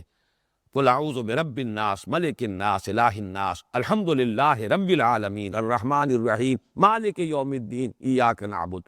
تو یہ چیزیں مانن موجود ہیں۔ بہرحال پہلی بات یہ کہ صورتیں مربوط ہیں مانن، ہر ایک کا ایک عمود ہے، پھر صورتیں جوڑوں کی شکل میں ہیں، بعض صورتیں منفرد مزاج کی ہیں۔ آگے چل کر جو تیسری بات ہے وہ یہ کہ ان صورتوں کی گروپنگ جو ہے قرآن حکیم میں، مانوی گروپنگ، ایک تو ہے وہ تلاوت کے لیے منزلیں 7، ایک منزلیں کہہ لیجئے یا گروپس کہہ لیجئے صورتوں کے، وہ مانوی ہیں کہ ہر گروپ میں مکی اور مدنی دونوں طرح کی صورتیں شامل ہیں۔ ہر گروپ میں پہلے ایک یا ایک سے زائد مکی صورتیں، اور اس کے بعد ایک یا ایک سے زائد مدنی صورتیں، گروپ مکمل ہو گیا۔ اور اس گروپ کی مکی اور مدنی صورتوں میں بھی وہی نسبت ہے جو ایک جوڑے کی دو صورتوں میں ہوتی ہے، جیسے ایک مضمون کی تکمیل اس جوڑے کی صورتوں میں اس کا ایک رخ ایک فرد میں، دوسرا رخ دوسرے فرد میں، اسی طریقے سے کوئی ایک مرکزی عمود ہے ہر گروپ کا، اور اس کا ایک رخ جو ہے وہ مکی صورتوں میں آ جاتا ہے، اور اسی کا دوسرا رخ جو ہے وہ مدنی صورتوں میں آ جاتا ہے۔ اب یہ ہے غور و فکر کے لیے گویا کہ نئے میدان کھل گئے ہیں تدبر کے اور غور و فکر کے، اس میں انسان جتنا بھی گہرائی میں غور کرے گا عمود معین کرنے میں اختلاف ہو سکتا ہے، اور بڑے بڑے گروپ، جیسے بہت بڑا گروپ ہے یہ پہلا جو ہے مکی صورت صرف ایک، اور وہ سورہ فاتحہ، مدنی صورتیں 4 جو 6.25 پاروں پر پھیلی ہوئی ہیں، سورہ بقرہ، سورہ آل عمران، سورہ نساء، سورہ مائدہ۔ دوسرا گروپ اس اعتبار سے متوازن ہے کہ 2 صورتیں اس میں مکی 2 مدنی، سورہ انعام سورہ اعراف مکیات، سورہ انفال سورہ توبہ مدنیات۔ تیسرا گروپ جو ہے پھر چلا سورہ یونس سے اور سورہ مومنون تک، یہ تقریباً 7 پارے بن جاتے ہیں، اور یہ تمام کے تمام 14 صورتیں اس کے اندر جو ہے وہ مکی ہیں۔ اس کے بعد ایک صورت آئی مدنی اور وہ سورہ نور ہے۔ اس کے بعد آگے چلیے پھر مکیات، پھر مدنی صورت سورہ احزاب، پھر آگے چلیے پھر مکیات، پھر مدنی صورتیں 3، سورہ محمد سورہ فتح سورہ حجرات صلی اللہ علیہ وسلم۔ اس کے بعد پھر مکیات، اور یہ مکیات کے بعد پھر مدنیات 10 صورتیں آتی ہیں، سورہ تحریم سے لے کر سورہ حدید سے لے کر سورہ تحریم تک، پھر مکیات اور پھر مدنیات۔ تو یہ جو 7 گروپ بنتے ہیں، ان میں نے بارہا عرض کیا ہے، یہ چیزیں وہ ہیں کہ جو میری توجہ جن کی طرف ہوئی ہے، گروپس مولانا اصلاحی صاحب کے مرتب کردہ ہیں، لیکن اس حقیقت کی طرف توجہ ہوئی کہ پہلا گروپ آخری گروپ اس اعتبار سے ویسی پروکل اور عکسی نسبت رکھتے ہیں کہ پہلے گروپ میں صرف ایک سورت سورہ فاتحہ مکی اور 6.25 پاروں پر مشتمل 4 صورتیں طویل ترین مدنی، یہ عکسی نسبت ہو جائے گی۔ سورہ ملک سے لے کر پورے 2 پارے تقریباً مکیات پر مشتمل ہے، آخر میں 2 صورتیں معوذتین وہ ہیں کہ جو مدنی ہیں، گویا کہ یہاں پر وہ نسبت جو ہے بالکل عکسی ہو گئی۔ لیکن ادھر سے چلیں گے تو جو دوسرا گروپ ہے وہ بھی متوازن ہے، 2 صورتیں مکی 2 مدنی۔ ادھر سے آئیے تو جو چھٹا گروپ ہے وہ بھی متوازن ہے، اس لیے کہ اس میں 7 صورتیں مکی ہیں، سورہ قاف سے لے کر سورہ واقعہ تک، 10 صورتیں مدنی ہیں، سورہ حدید سے سورہ تحریم تک، لیکن ہجم کے اعتبار سے دیکھیں گے تقریباً برابر ہے، سوا پارہ یا 1 پارہ۔ اس طریقے سے یہ گروپنگ ہے، اور ان میں یہ بھی ایک غور کا اور غور و فکر کا، سوچ بچار کا ایک موضوع ہے، اور اس سے بھی قرآن مجید کی حکمت اور ہدایت اور اس کے علم کے نئے نئے گوشے جو ہیں وہ سامنے آ رہے ہیں۔ ان میں جو جوڑے ہونے کا معاملہ ہے وہ قرآن مجید میں بعض جگہوں پر تو بہت ہی نمایاں ہے۔ المعوذتین 2 صورتیں تعوذ پر مشتمل، قل اعوذ برب الفلق قل اعوذ برب الناس۔ اسی طریقے سے الزہراوین، سورہ بقرہ سورہ آل عمران، 2 نہایت تابناک صورتیں، حضور نے دونوں کو ایک نام دیا، جیسے آخری 2 صورتوں کو ایک نام دیا گیا۔ پھر جیسا کہ ہر شخص جانتا ہے، قرآن کا جو پڑھنے والا ہے عام قاری، سورہ مزمل سورہ مدثر، یا ایھا المزمل قم اللیل الا قلیلا یا ایھا المدثر قم فانذر۔ اسی طرح سورہ والضحیٰ اور سورہ علم نشرح، ان میں جو معنوی ربط ہے، بعض جگہوں پر تو یہ ربط بہت ہی نمایاں ہے۔ سورہ تحریم اور سورہ طلاق دونوں شروع ہو رہی ہیں، سورہ طلاق یا ایھا النبی اذا طلقتم النساء یا ایھا النبی لما تحرم ما احل اللہ لک، دونوں صورتوں کا آغاز بالکل ایک جیسا، مضمون کے اندر بھی بڑی گہری مناسبت۔ اسی طرح سورہ صف ہے اور سورہ جمعہ ہے، ان میں بھی سبح للہ سے شروع ہو رہی ہے سورہ صف، یسبح للہ سے شروع ہو رہی ہے سورہ جمعہ۔ سورہ صف کی مرکزی آیت ہے جو حضور کے مقصد بعثت کو معین کر رہی ہے، هو الذی ارسل رسولہ بالہدی ودین الحق لیظہرہ علی الدین کلہ۔ اور سورہ جمعہ کی مرکزی آیت وہ ہے جو حضور کے اساسی انقلاب کا جو اساسی منہاج ہے اسے معین کر رہی ہے، هو الذی بعث فی الامیین رسولا منہم یتلو علیہم آیاتہ ویزکیہم ویعلمہم الکتاب والحکمہ۔ بہرحال یہ صورتوں کا جوڑا ہونا، پھر صورتوں کا گروپس کی شکل میں ہونا، ان گروپس کا اپنا ایک عمود ہونا، اپنا ایک مرکزی مضمون ہونا، پھر اس کے 2 رخ بن جانا جو اس کی مکیات اور مدنیات میں آتے ہیں، یہ وہ بات ہے کہ جو اسی صدی میں کہا جا سکتا ہے کہ قرآن مجید کے علم و حکمت کے خزانے کا یہ دروازہ، خزانہ تو پرانا ہے لیکن خزانے کی اپروچز ہیں، اس تک پہنچنے کے لیے کوئی بہت بڑی کان ہو اور اس کان میں ادھر سے کھدائی شروع کی گئی ہو، ادھر سے کھدائی شروع کی ہوئی ہو، اس طریقے سے مختلف دروازے کھل رہے ہیں، اور ہم نہیں کہہ سکتے کہ آئندہ یہ دروازے اور بھی کھلتے چلے جائیں۔ یہ تدبر اور تفکر جو ہے قرآن مجید پر تسلسل کے ساتھ جاری رہنا چاہیے۔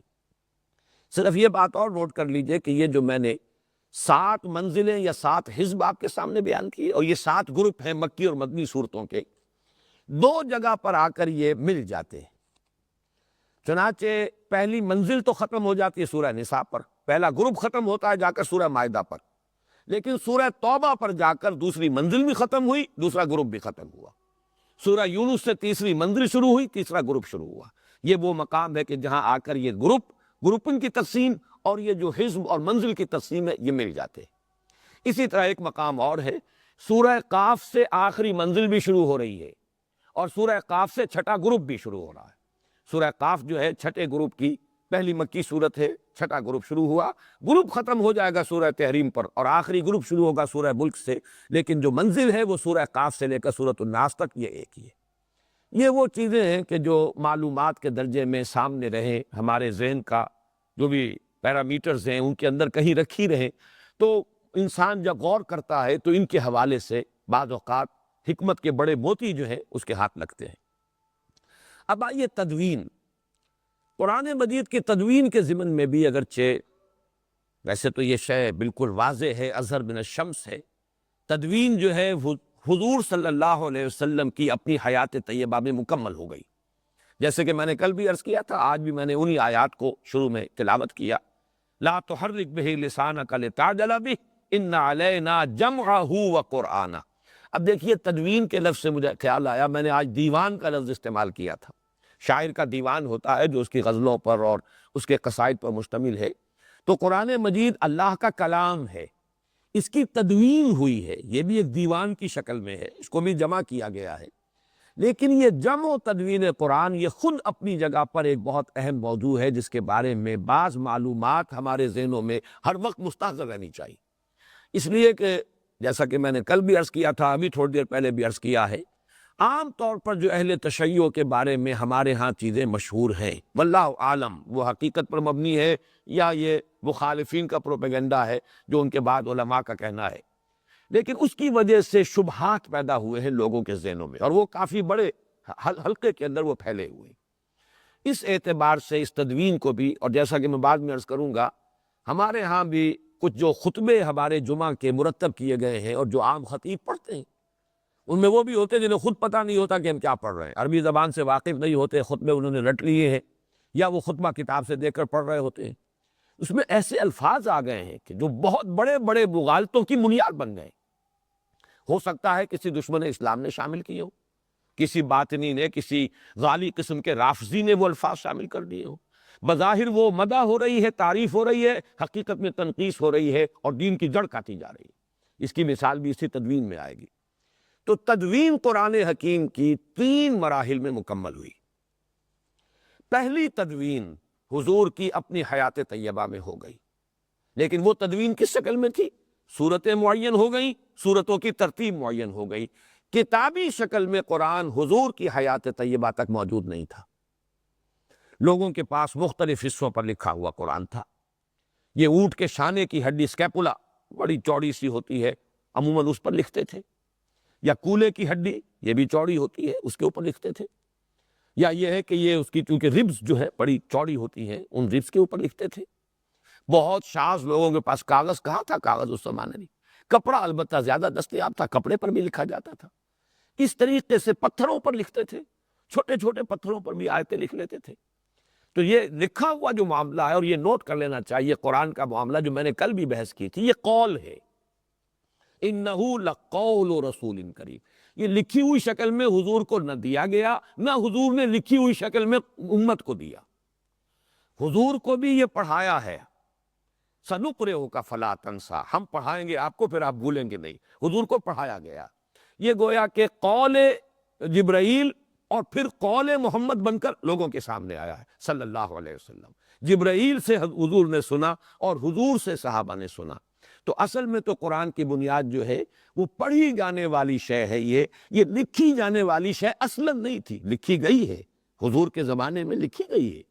اور حضور نے اسی لیے یہ حکم بھی دے دیا تھا، لا تکتبوا عنی الا القرآن،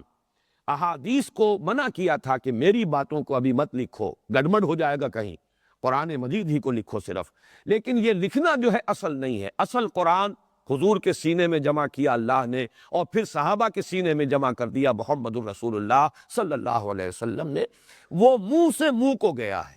قول سے قول کی شکل میں گیا ہے، لوگوں نے سیکھا ہے حضور کے دہن مبارک سے۔ انہ لقول رسول کریم، جس پر میں کل گفتگو کر چکا ہوں۔ بہرحال لکھا ہوا قرآن بھی تھا، لیکن کتابی شکل میں نہیں، جمع شدہ شکل میں نہیں۔ جمع شدہ شکل میں صرف سینوں میں تھا، حفاظ کو یاد تھا، انہیں یاد تھا قرآن اس ترتیب کے ساتھ ہے۔ اور اس کے لیے سب سے بڑی دلیل یہ ہے کہ ہمیں روایات ملتی ہیں صحیح کہ ہر رمضان مبارک میں جتنا قرآن اس وقت تک نازل ہو چکا ہوتا تھا، حضور اور حضرت جبرائیل جیسے کہ ہمارے ہاں بھی رمضان مبارک کے آنے سے پہلے دورہ کرتے ہیں حفاظ، حافظ سناتا ہے دوسرا سنتا ہے تاکہ یہ کہ تراویح میں سنانے کے لیے تازہ ہو جائے، تو رمضان مبارک میں حضور اور حضرت جبرائیل مذاکرہ کرتے تھے، قرآن مجید کا دورہ ہوتا تھا قرآن کا۔ اور آخری رمضان مبارک جو آپ کی حیات طیبہ کا ہے، اس میں پورے قرآن کا 2 مرتبہ دورہ کیا ہے محمد رسول اللہ صلی اللہ علیہ وسلم نے حضرت جبرائیل سے۔ تو ظاہر بات ہے ترتیب تو تھی، تدوین ہو چکی تھی، لیکن وہ کتابی شکل میں نہیں تھی، وہ سینگوں کے اندر محفوظ تھی ترتیب۔ ویسے لکھی ہوئی مختلف صورتیں، مختلف آیتیں لوگوں کے پاس مختلف چیزوں پر موجود تھیں۔ اس معنی میں جہاں تک حافظے میں اور سینے میں مدون ہو جانا ہے قرآن کا، وہ تو نبی اکرم صلی اللہ علیہ وسلم کی حیات طیبہ کے دوران مکمل ہو گیا۔ دوسرا مرحلہ آیا ہے اس کا حضرت ابوبکر رضی اللہ تعالیٰ عنہ کے عہد خلافت میں، جب جنگیں ہوئی ہیں مرتدین سے اور مانعین زکوٰۃ سے، اور جنگ یمامہ میں تو بہت بڑی تعداد میں صحابہ شہید ہوئے ہیں، بہت بڑی جنگ تھی، خوریز جنگ تھی، اور اس میں بڑی کثیر تعداد میں حفاظ قرآن شہید ہو گئے۔ اب ایک تشویش پیدا ہوئی کہ اس قرآن کو اب جمع کر لینا چاہیے ایک کتابی شکل کے اندر، ما بین الدفتین یا دفتیین، اس کو جمع کر لینا چاہیے۔ اس پر پھر حضرت عمر کے دل میں سب سے پہلے یہ خیال آیا۔ حضرت عمر نے حضرت ابوبکر سے کہا، وہ بڑے متردد رہے، میں کیسے کروں، جو کام حضور نے نہیں کیا وہ میں کیسے کروں؟ لیکن حضرت عمر اس پر اصرار کرتے رہے، تو پھر رفتہ رفتہ ان کا حضرت ابوبکر کا بھی سینہ کھل گیا۔ انہوں نے فرمایا کہ ہاں اب تمہاری اس بات کے لیے میرا سینہ کھل گیا ہے، اللہ نے میرے سینے کو کشادہ کر دیا۔ اس کے بعد اب جن صحابہ پر یہ بوجھ ڈالا کہ حضرت زید بن ثابت جو حضور کے زمانے میں بھی کاتب وحی تھے، لکھتے تھے، چند آپ کے صحابہ تھے جو خاص اس کام کے اوپر مامور بھی تھے، وحی آتی تھی تو وہ لکھتے تھے،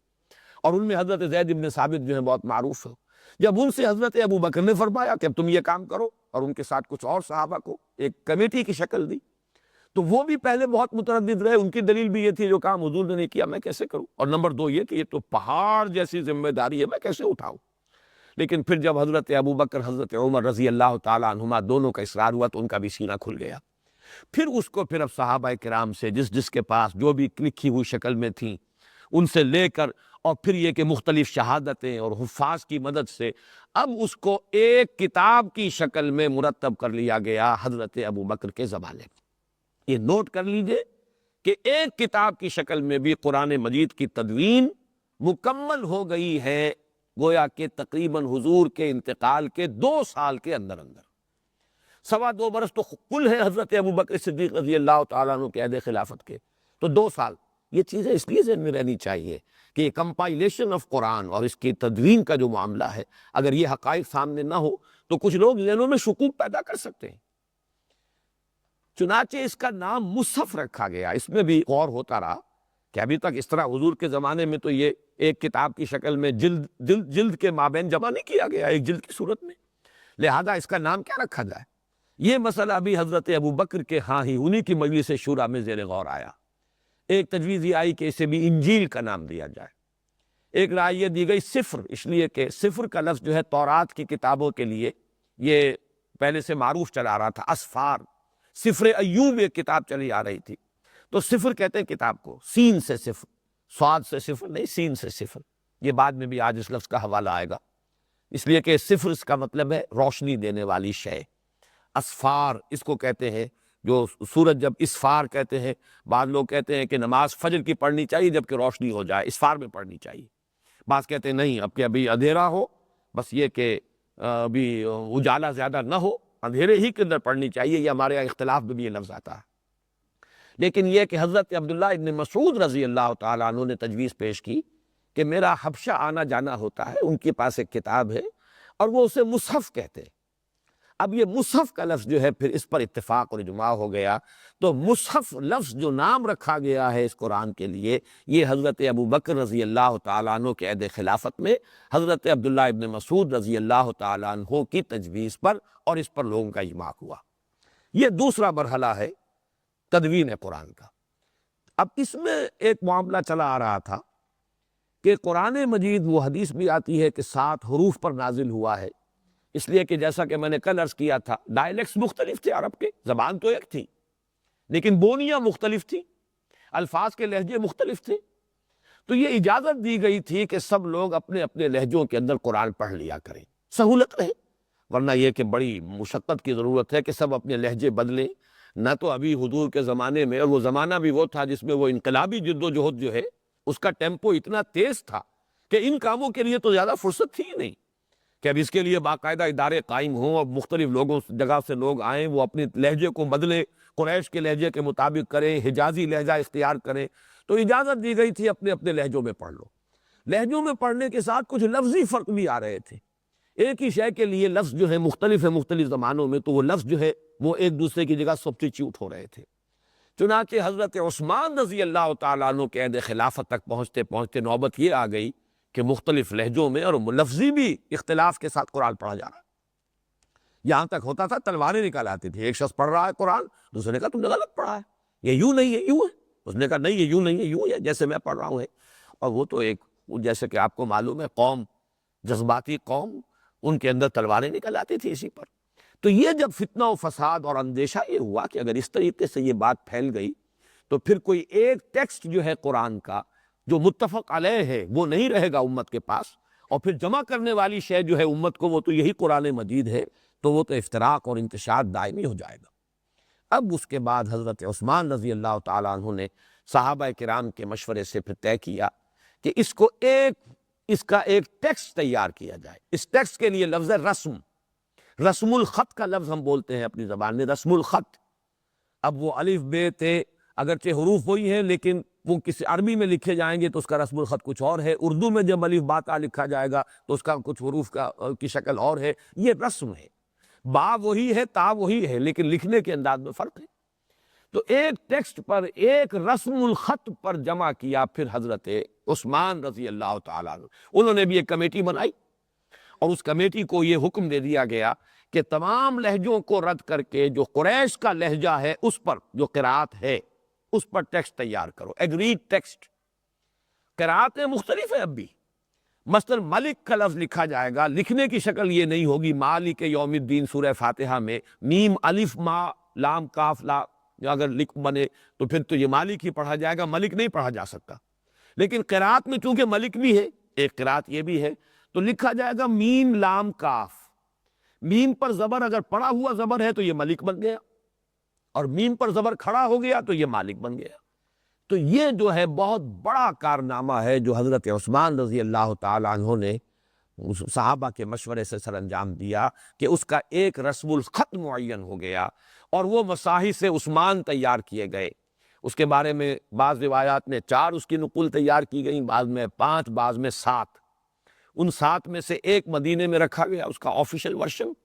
اور اس کی نقلیں پھر ایک مکہ مکرمہ، پھر ایک دمشق، ایک کوفہ، ایک یمن، ایک بحرین اور ایک بصرہ کو بھیج دی گئی۔ انہی میں سے کوئی نقل جو ہے وہ اب بھی موجود ہے، ترکی میں موجود ہے، تاشقند میں موجود ہے۔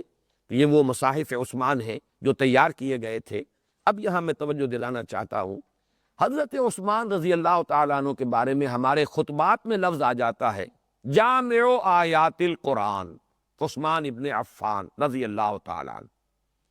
چونکہ وہاں کچھ قوافی جمع کر کے ایک خاص انداز پیدا کیا گیا ہے، صوتی آہنگ اس کے اندر بھی ایک میوزک جو ہے وہ لایا گیا ہے، غنائیت ہے، لیکن الفاظ آ گئے جامع آیات القرآن، اور اس قدر غلط اور اتنے یہ گمراہ کن الفاظ ہیں۔ اس سے تصور یہ پیدا ہوتا ہے کہ آیات قرآنیہ کو سب سے پہلی مرتبہ جمع کیا حضرت عثمان نے رضی اللہ تعالیٰ عنہ۔ یہ قرآن پر سے اعتماد کو ہٹا دینے والی بات ہے۔ آیات قرآنیہ تو جمع ہو چکی حضور کے زمانے میں، صورت وجود میں آ چکی حضور کے زمانے میں، صورتوں کی تدوین ہو چکی حضور کی آیات طیبہ میں، پھر کتابی شکل میں جمع کیا جا چکا حضرت ابوبکر کے زمانے میں، اور حضرت عثمان کے زمانے میں اور حضرت ابوبکر کے زمانے میں 10-15 سال کا فصل تو ہے۔ اگر جامع آیات القرآن حضرت عثمان کو قرار دیا جائے تو کوئی شخص کہہ سکتا لو جی قرآن مجید جو ہے اس کی تدوین ہوئی ہے حضور کے 15 برس بعد یا 20 برس بعد، اس لیے کہ حضرت عثمان کا جو عہد خلافت ہے 12 برس ہے۔ اس اعتبار سے یوں سمجھیے کہ حضور کے انتقال کے بعد 24 برس کے بعد جو ہے ان کا انتقال ہوا ہے۔ تو اس سے قرآن کے ٹیکسٹ پر قرآن کے متن کے بارے میں شکوک و شبہات پیدا کیے جا سکتے ہیں، جبکہ اصل حقیقت کیا ہے؟ حضرت عثمان آیات قرآنی کے جمع کرنے والے نہیں ہیں، امت کو ایک ٹیکسٹ پر جمع کرنے والے ہیں، ایک رسم الخط پر۔ اسی لیے یہ مصحف عثمان اب کہلاتا ہے۔ مصحف نام رکھا حضرت ابوبکر نے، مصحف عثمان اب یہ ہے کہ جس میں وہ ٹیکسٹ معین ہو گیا ہے، اب قرآن لکھا جائے گا اسی طریقے سے، اور یہی ٹیکسٹ ہے کہ جو آفیشل ہے اور یہ پوری دنیا کے اندر ہے۔ کہیں ہمارے ہاں چونکہ عام جو طباعتی ادارے ہیں اہتمام نہیں کرتے، وہ مختلف طریقے پر لکھ دیتے ہیں، غلطیاں بھی آ جاتی ہیں، ان کے سامنے اپنے جو ہے مفادات رہتے ہیں، کم خرچ سے اور زیادہ نفع حاصل کرنے کی کوشش۔ لیکن یہ کہ اس کا اہتمام اب جو ہوا ہے سعودی عرب نے خاص طور پر، یہ بڑی نیکی کمائی ہے، اس لیے کہ ایک نیکی مصر نے کمائی تھی قرآن کی حفاظت کے زمانے میں، اس دور میں، اس لیے کہ یہ خبر عام ہوئی اور اس کی شواہد مل گئے کہ اسرائیل نے، یہودیوں نے قراءت قرآن مجید کے اندر گڑبڑ کر کے، تحریف کر کے اور اس کو عام کرنے کی کوشش کی۔ تو حکومت مصر نے پھر جو ان کے قراء تھے چوٹی کے، قاری محمود خلیل حسری اور عبد الباسط عبد الصمد، ان سے قرآن مجید مختلف قراءتوں میں ترتیل کی شکل میں پورے تلاوت کر کے اور ان کے ریکارڈ تیار کیے، کیسٹس تیار کیے، اور وہ دنیا میں پھیل گئے ہیں کہ اب وہ گویا کہ ایک ریفرنس کا کام دیں گے۔ ان کے ہوتے ہوئے اب کسی کے لیے ممکن نہیں ہے کہ اس طرح قراءت کے حوالے سے اور ان کیسٹوں کے حوالے سے قرآن میں تحریر کر سکے۔ اسی طریقے سے یہ کام سعودی عرب کی حکومت نے بہت بڑا فاؤنڈیشن بنایا ہے، وہ کروڑوں روپے، کروڑوں ڈالر کے خرچے سے بنا ہے، جہاں ان کی وہ عیاشیاں وغیرہ ہیں وہ ہیں، بہرحال ایک نیکی کا کام بھی انہوں نے کیا ہے اور اس پر بھی دل کھول کر پیسہ خرچ کیا ہے۔ بڑے عمدہ کاغذ کے اوپر، بہت آرٹ پیپر پر بڑی عمدہ جلد جو ویسٹرن سٹینڈرڈ کی جلدیں ہیں، اور انہوں نے لاکھوں کی تعداد میں یہ قرآن مجید جو ہیں چھاپے ہیں۔ اب یہ ہے کہ جو رسم الخط حضرت عثمان رضی اللہ تعالیٰ عنہ نے معین کیا تھا، تو جامع آیات القرآن کی بجائے حضرت عثمان جامع الامت علی رسم واحد، امت کو جمع کرنے والے ہیں قرآن حکیم کے ایک رسم الخط پر۔ اس طریقے سے یہ تدوین بھی حضور کے انتقال کے بعد یوں سمجھیے کہ 24 برس کے اندر اندر یہ آخری مرحلہ بھی طے ہو گیا۔ یہی وجہ ہے کہ دنیا مانتی ہے، چاہے وہ شکوک و شبہات پیدا کرنے کی کوشش کریں، لیکن یہ تو پوری دنیا مانتی ہے، تمام مستشرق مانتے ہیں کہ یہ تسلیم کرنا پڑتا ہے کہ جتنا پیور ٹیکسٹ قرآن کا دنیا میں موجود ہے، کسی دوسری کتاب کا موجود نہیں۔ یہ بات وہ ہے کہ جو غیروں کو، اور وہ یہ کہ الفضل ما شہدت بہ الاعداء، دشمن بھی اگر اس حقیقت کو تسلیم کرنے پر مجبور ہو جائیں تو یہ گویا کہ ایک ثبوت ہوتا ہے آخری کسی شے کے لیے۔ تو یہ بات پوری دنیا میں مسلم ہے کہ ٹیکسٹ جو ہے قرآن کا وہ محفوظ ہے، یا کم سے کم جتنا محفوظ ٹیکسٹ قرآن کا ہے، یعنی قراءت کے فرق ہیں تو وہ بھی ریکارڈڈ ہے، وہ 7 قراءت اور 10 قراءت وہ بھی ریکارڈڈ ہے، ان میں بھی ایک ایک حرف کی بات جو ہے مدمن ہے کہ اس قراءت کے اندر یہ لفظ جو ہے اس زبر کے ساتھ پڑھا گیا یا زیر کے ساتھ پڑھا گیا، اور یہ تمام کے تمام آفیشل قراءتیں ہیں۔ باقی جہاں تک رسم الخط ہے، اس کا ٹیکسٹ وہ معین کر دیا حضرت عثمان رضی اللہ تعالیٰ عنہ نے، اور یہ ان کا ایک بہت بڑا احسان ہے امت مسلمہ پر۔ وقت تو بڑی تیزی سے گزر رہا ہے، تو میرے تو موضوعات یہ تو میں نے کل کے لیے رکھے ہوئے تھے جو آج میں نے آپ کے سامنے بیان کیے ہیں۔ بہرحال جو بھی ہو جائے،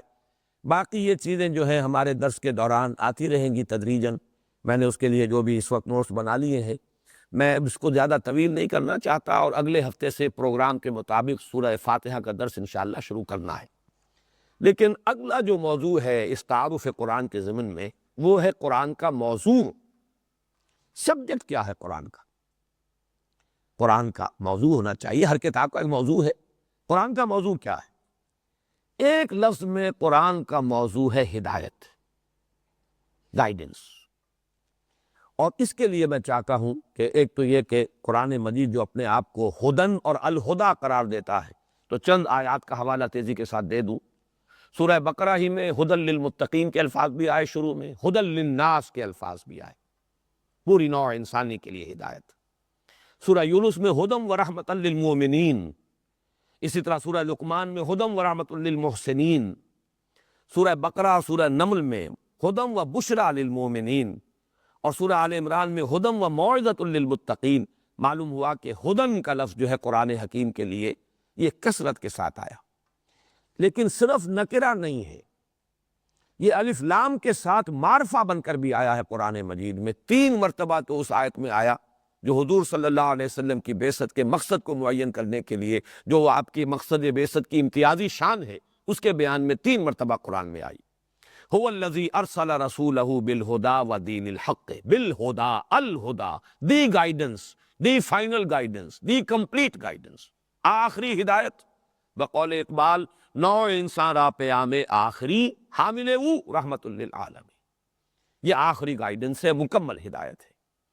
اسی طرح سورۃ النجم میں فرمایا وَلَقَدْ جَاءَهُم مِّن رَّبِّهِمُ الْهُدَىٰ، الہدیٰ، یہ الہدیٰ ہے، یہ اس کا نام بھی ہے، جیسا کہ میں نے پہلے عرض کیا تھا۔ اور یہ صرف ہدن نہیں ہے، ہدن کا لفظ تورات کے لیے بھی آیا ہے، ہدن کا لفظ انجیل کے لیے بھی آیا، الہدیٰ یہ قرآن حکیم ہے، the final and the complete guidance. اسی طرح سورہ جن میں بڑی پیاری ہے اصل میں وہ سورت، اس اعتبار سے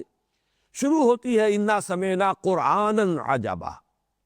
ہم نے سنا، جنوں نے کہا آ کر اپنے ہم قوم سے، قوم کے لوگوں جنوں سے، ہم نے ایک بڑا بہت خوبصورت، بہت دل کو لبھانے والا قرآن سنا ہے۔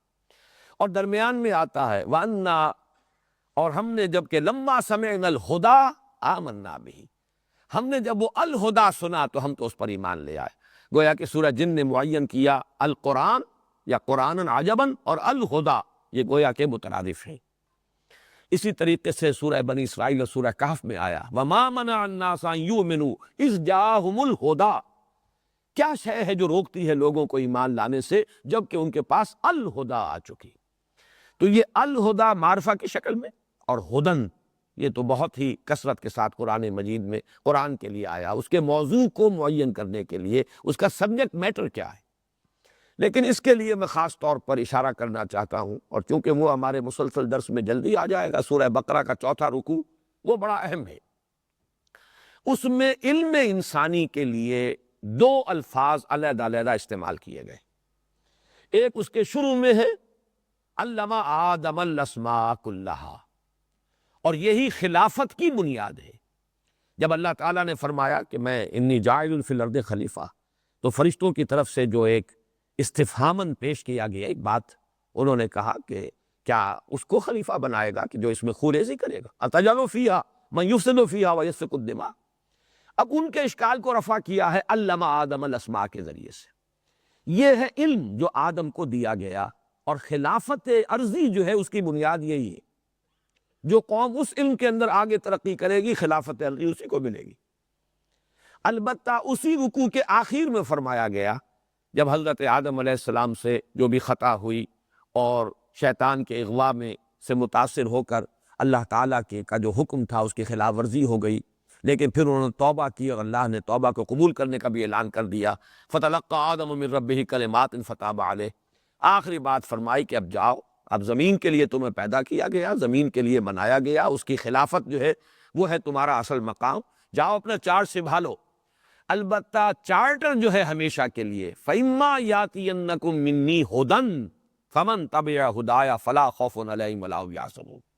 تو جب بھی میری طرف سے تمہارے پاس اور تمہاری نسل کے پاس ہدایت آئے، تو جو کوئی بھی ہدایت کی پیروی کرے گا اس کے لیے نہ خوف ہے نہ حزن۔ تو گویا کہ علم اور یہاں ہدایت، ہدن، یہ 2 ہیں چیزیں کہ جو سورہ بقرہ کے 4تھے رکوع میں ایک کا آغاز میں ذکر ہے، ایک کا اختتام پر ذکر ہے۔ اس کے حوالے سے نوٹ کر لیجئے کہ جو ایک عام کہاوت ہے العلم و علمان، علم 2 ہے، اس کے ساتھ تو پھر اس کو مکمل کیا جاتا ہے علم الابدان و علم الادیان، ابدان کا علم یا فزیکل آبجیکٹس کا علم، اور ایک علم الادیان ہے، وہ ہدایت، وہ گائیڈنس ہے، فکر و نظر کی ہدایت اور فعل و عمل کے لیے ہدایت اور رہنمائی۔ لیکن اس کو آپ علم الابدان اور علم الادیان کو اپنے ذہن میں قائم کیجئے، ایک ہے انسانی علم اور ایک ہے ہدایت ربانی جو اللہ کی طرف سے آتی ہے۔ انسانی علم کا تجزیہ کریں گے تو وہ 2 چیزوں پر مبنی ہے کل انسانی علم۔ علم بالحواس، آنکھ دیکھتی ہے، کان سنتے ہیں، اور جو حواس ہیں ان سے معلومات، سینس ڈیٹا جسے آپ کہتے ہیں، وہ فراہم ہوتا ہے۔ اور علم بالعقل، اب عقل ہے، وہ آپ کے پاس کمپیوٹر ہے، استنباط کرتا ہے، استنتاج کرتا ہے، استدلال کرتا ہے، نتیجے نکالتا ہے، جوڑتا ہے، ان کو جوڑ کر اور آگے علم کو آگے بڑھاتا ہے۔ یہ عقل اور حواس، ان دونوں سے جو علم حاصل ہوا یہ انسانی علم ہے۔ اور یہ علم بالقلب ہے یا علم بالروح ہے، اس لیے کہ وحی جو ہے خود روح ہے، روح ہم من امرنا، میں نے کل عرض کیا تھا، اس کا لانے والا الروح الامین، روح القدس، اور اس کو ریسیو کرنے والی، اس کی ریسیپینٹ روح محمدی صلی اللہ علیہ وسلم، اور روح کا مسکن ہے قلب۔ تو یہ علم بالقلب یا علم بالروح ہے، اور وہ ہے وحی کا علم۔ ان دونوں علموں کی مزید اپنے ذہن میں یہ تقسیم رکھیے کہ انسانی علم جو علم بالحواس اور علم بالعقل سے اس پر مبنی ہے، دو چیزوں پر، اس کے بھی دو گوشے بنتے ہیں، دونوں کے نتیجے میں تقسیم ہوئی۔ ایک خالص سائنسی علوم ہے، فزیکل سائنسز تدریجاً بڑھ رہی ہیں، پچھلے 200 سال میں بڑا ایکسپلوژن ہوا ہے، علم کا بڑا ایکسپلوژن ہے، بہت وسعت ہوئی ہے، اور بڑی تیزی کے ساتھ یہ علم اور اس کے ساتھ ٹیکنالوجی جو ہے بڑھتی چلی جا رہی ہے۔ اب تو جینیٹکس کے اندر جینیٹک انجینئرنگ ہو رہی ہے، اور ابھی ایک خبر آئی تھی، میں نہیں کہہ سکتا کہ وہ فکشن ہے یا واقعہ ہے، کہ کوئی ایسی شکل پیدا کی گئی ہے کہ گھوڑے کا ایک ایسا بچھیرا پیدا کر لیا گیا ہے جس کے سر جو ہے وہ انسان کا لگا ہوا ہے، اس لیے کہ وہ جینز کے اندر وہ اس طریقے کا معاملہ کیا گیا، اور پھر وہ ٹیسٹ ٹیوب کے ذریعے سے وہ خاص جو ہے تیار کر کے، اور پھر گھوڑی کے رحم کے اندر اس کو امپلانٹ کیا گیا، تو ایسا بچڑا پیدا ہوا جس کے سر جو ہے وہ انسانی لگا ہوا، اس کی تصویر بھی آئی تھی۔ تو فکشن تو مجھے معلوم نہیں ہوتی، لیکن یہ ہو سکتا ہے، اور یہ دجالیت کی ان حدود تک جو ہے انسان کا یہ علم، یہ جو علم ہے بالحواس اور بالعقل، اور اس کا یہ گوشہ جو ہے سائنس کا اور ٹیکنالوجی کا ترقی کر رہا ہے۔ چاند پر تو انسان ہوا، کہاں کہاں تک وہ اب اس کی رسائی ہے، میں اس قسم میں زیادہ وقت نہیں لینا چاہتا۔ ایک علم کا گوشہ یہ ہے، وہ سائنس فزکس کی ہے، کیمسٹری کی ہے، زوالوجی ہے، باٹنی ہے، ایمبریولوجی ہے، جیولوجی ہے، وہ جتنی آلوجیز ہیں ان کو آپ شمار کرتے چلے جائیے۔ لیکن انسان بھی صرف اس علم پر قانع نہیں رہا، انسان میں ایک طلب اور رہی ہے، اس پوری کائنات کے بارے میں کچھ حقیقتوں کا علم۔ یہ کائنات کیا ہے، وجود کی حقیقت کیا ہے، اس کا آغاز کیا ہے۔ آج فزکس میں جو یوں سمجھیے تھیوریٹیکل فزکس کا سب سے بڑا موضوع جو ہے وہ یہی ہے، اس تلاش میں انسان کیسے یہ کائنات وجود میں آئی۔ یہ بگ بینگ کے حوالے سے جو نظریات اس وقت ہیں، اور ایکسپینڈنگ یونیورس کا جو نظریہ ہے، یہ سب کیا ہے، لگا ہوا انسان تلاش کرنا چاہتا، شروع کیسے ہوا تھا، اوریجن آف اسپیشیز کیا ہے، ڈارون کی وہ ساری محنت، یہ کس طریقے سے علیحدہ علیحدہ جو ہے حیوانات کی جو اسپیشیزیں وجود میں آئی ہیں۔ تو انسان کی کوشش رہی ہے ہمیشہ سے کہ کائنات کے جو سربستہ راز ہیں ان کو بھی کھولے، لہٰذا عقل کے ذریعے سے انسان نے کائنات کے بنیادی سوالات کا جواب دینے کے لیے جو علم تیار کیا اسے میں فلسفہ کہتے ہیں، ما بعد طبیعیات، میٹافزکس، اسی کی شاخیں ہیں، وہ منطق بھی ہے، پھر وہ اس میں نفسیات بھی ہے، اخلاقیات بھی ہے، اور اس سے آگے بڑھ کر اب سوشل سائنسز، انسان چاہتا ہے کہ کچھ اصول اسے معلوم ہو، معاشرتی بہبود کے اصول کیا ہیں، معاشی نظام کے لیے اصول کیا ہیں، تو یہ بھی انسانی علم ہے، فلسفہ و مابعد طبیعیات۔ اور ادھر یہ سوشل سائنسز، پولیٹیکل سائنس ہے، آپ کی اکنامکس ہے، پورا نظام ہے، معاشی نظام کا معاملہ ہے، یہ سب علم انسانی ہے۔ اب قرآن مجید سے جو الہدا، یہ ہدن جو ہے، فَإِمَّا يَأْتِيَنَّكُم مِّنِّي ہدن، یہ ہدن حضرت آدم سے لے کر حضرت محمد تک صلی اللہ علیہ وسلم، یہ ارتقائی مراحل اس نے طے کیے، جیسے جیسے نوع انسانی اپنی شعور کی منزلیں طے کرتی گئی، یہ ہدایت جو ہے اللہ تعالیٰ اس میں بھی اضافہ کرتا گیا، تاکہ الہدا، فائنل گائیڈنس، وہ قرآن کی شکل میں دے دی گئی۔ قرآن مجید کا بھی اب سمجھیے کہ یہ جو ہدایت دیتی ہے اس کے بھی دو حصے ہیں، ایک اس کا ہے فکر و نظر، اس کا موضوع وہی ہے جو فلسفے کا موضوع ہے، کائنات کی حقیقت کیا ہے، زندگی کی حقیقت کیا ہے، زندگی کا معال کیا ہے، آغاز کیا ہے، اختتام کیا ہے، انجام کیا ہے، صحیح کیا ہے، غلط کیا ہے، خیر کیا ہے، شر کیا ہے، علم کیا ہے، یہ سارے موضوعات جن پر کہ میں نے اس سال جو ہمارے محاضرات ہوئے تھے ان میں حقیقت ایمان 5 دن میں جو لیکچرز مکمل کیے، قرآن کا اصل موضوع تو ہے یہ۔ اور دوسرا موضوع قرآن کا ہدایت عملی، عملی انفرادی سطح پر بھی، اجتماعی سطح پر بھی، وہ احکام، وہ اوامر، وہ نواہی، یہ حرام، یہ غلط، یہ صحیح، یہ واجب، یہ لازم، یہ تمام چیزیں جو ہیں، پھر اس میں اجتماعی احکام بھی ہیں، معاشی احکام بھی ہیں، معاشرتی احکام بھی ہیں۔ یہ ہدایت فکر و نظر وہ ہے جس کا کہ عنوان ہوگا ایمان، اور ہدایت فعل و عمل، انفرادی بھی اجتماعی بھی، یہ ہے گویا کہ انسان کے لیے عملی ہدایت، اور یہ ہے موضوع قرآن حکیم کا۔ اس میں جو بات نوٹ کرنے کی ہے وہ یہ ہے کہ سائنس اور ٹیکنالوجی قرآن کا موضوع ہے ہی نہیں۔ البتہ قرآن حکیم میں اس کے حوالے موجود ہیں، کاسمولوجی کے ہیں، جیولوجی کے ہیں، امبریولوجی کے تو بہت ہیں، بار بار آتا ہے امبریولوجی کا معاملہ، کن مراحل سے ہو کر انسان کی جنین جو ہے وہ بطن مادر میں کن کن مرحلوں سے گزر کر مکمل ہوتا ہے، یہ بہت آیا ہے۔ پھر یہ کہ بہت سے وہ حوالے جو اسٹرانومی سے متعلق ہیں، یہ جتنے بھی حوالے ہیں اگرچہ قرآن کا موضوع نہیں ہے یہ سائنسز، لیکن قرآن مجید میں حوالے موجود ہیں، اور یہ حوالے لازماً درست ہیں، 100% درست ہیں۔ البتہ یہ کہ اگر ہمارے اسلاف ان کو صحیح طور پر نہیں سمجھ سکے تو اس میں ان پر کوئی تان نہیں ہے، کوئی الزام نہیں ہے، اس لیے کہ اس میدان میں قرآن کا اصل موضوع تو یہ تھا ہی نہیں، اور یہ چیزیں سمجھ میں آ سکتی تھی جبکہ خود انسان کا وہ انسانی علم جو ہے ترقی کر کے اس حد تک آئے کہ وہ ان حوالوں کو سمجھ سکے، ورنہ یہ ہے کہ اس کے بارے میں اگر کوئی غلط تعبیرات پہلے ہو گئی ہیں تو اس میں قطعاً کوئی شے جو ہے تان والی نہیں ہے، الزام والی نہیں ہمارے اسلاف کی۔ یہاں تک کہ میں آخری بات کہہ رہا ہوں، قرآن میں جو ریفرنسز آئے ہیں ان فزیکل فینومینا کے، ان میں کوئی شے حقیقت کے خلاف نہیں ہو سکتی۔ اس کے ضمن میں ڈاکٹر رفیع الدین کا ایک قول، شاید انہیں بھی کہیں اور سے ملا ہو، لیکن مجھے چونکہ انہی سے ملا، میں انہی کے حوالے سے عرض کر رہا ہوں۔ بڑی پیاری بات وہ کہا کرتے تھے، یہ کائنات اللہ کا عمل ہے اور قرآن اللہ کا قول ہے، قول اور عمل میں کوئی فرق نہیں ہو سکتا۔ انسان کے قول و عمل میں بھی اگر کوئی فرق ہو اور تضاد ہو تو گویا کہ وہ انسانیت کی سطح سے کچھ نیچے اتر جاتا ہے، تو اللہ کے قول اور عمل میں تضاد کیسے ممکن ہے؟ لازماً یہ حوالے 100% درست ہیں، البتہ اگر سلف نہیں سمجھ پائے، اور اس معاملے میں بڑی ہمت کر کے بات کہہ رہا ہوں، حضور سے بھی اگر کوئی بات منقول ہے ان معاملات میں تو وہ ہمارے لیے حجت نہیں ہے، اس لیے کہ حضور یہ چیزیں سکھانے نہیں آئے تھے۔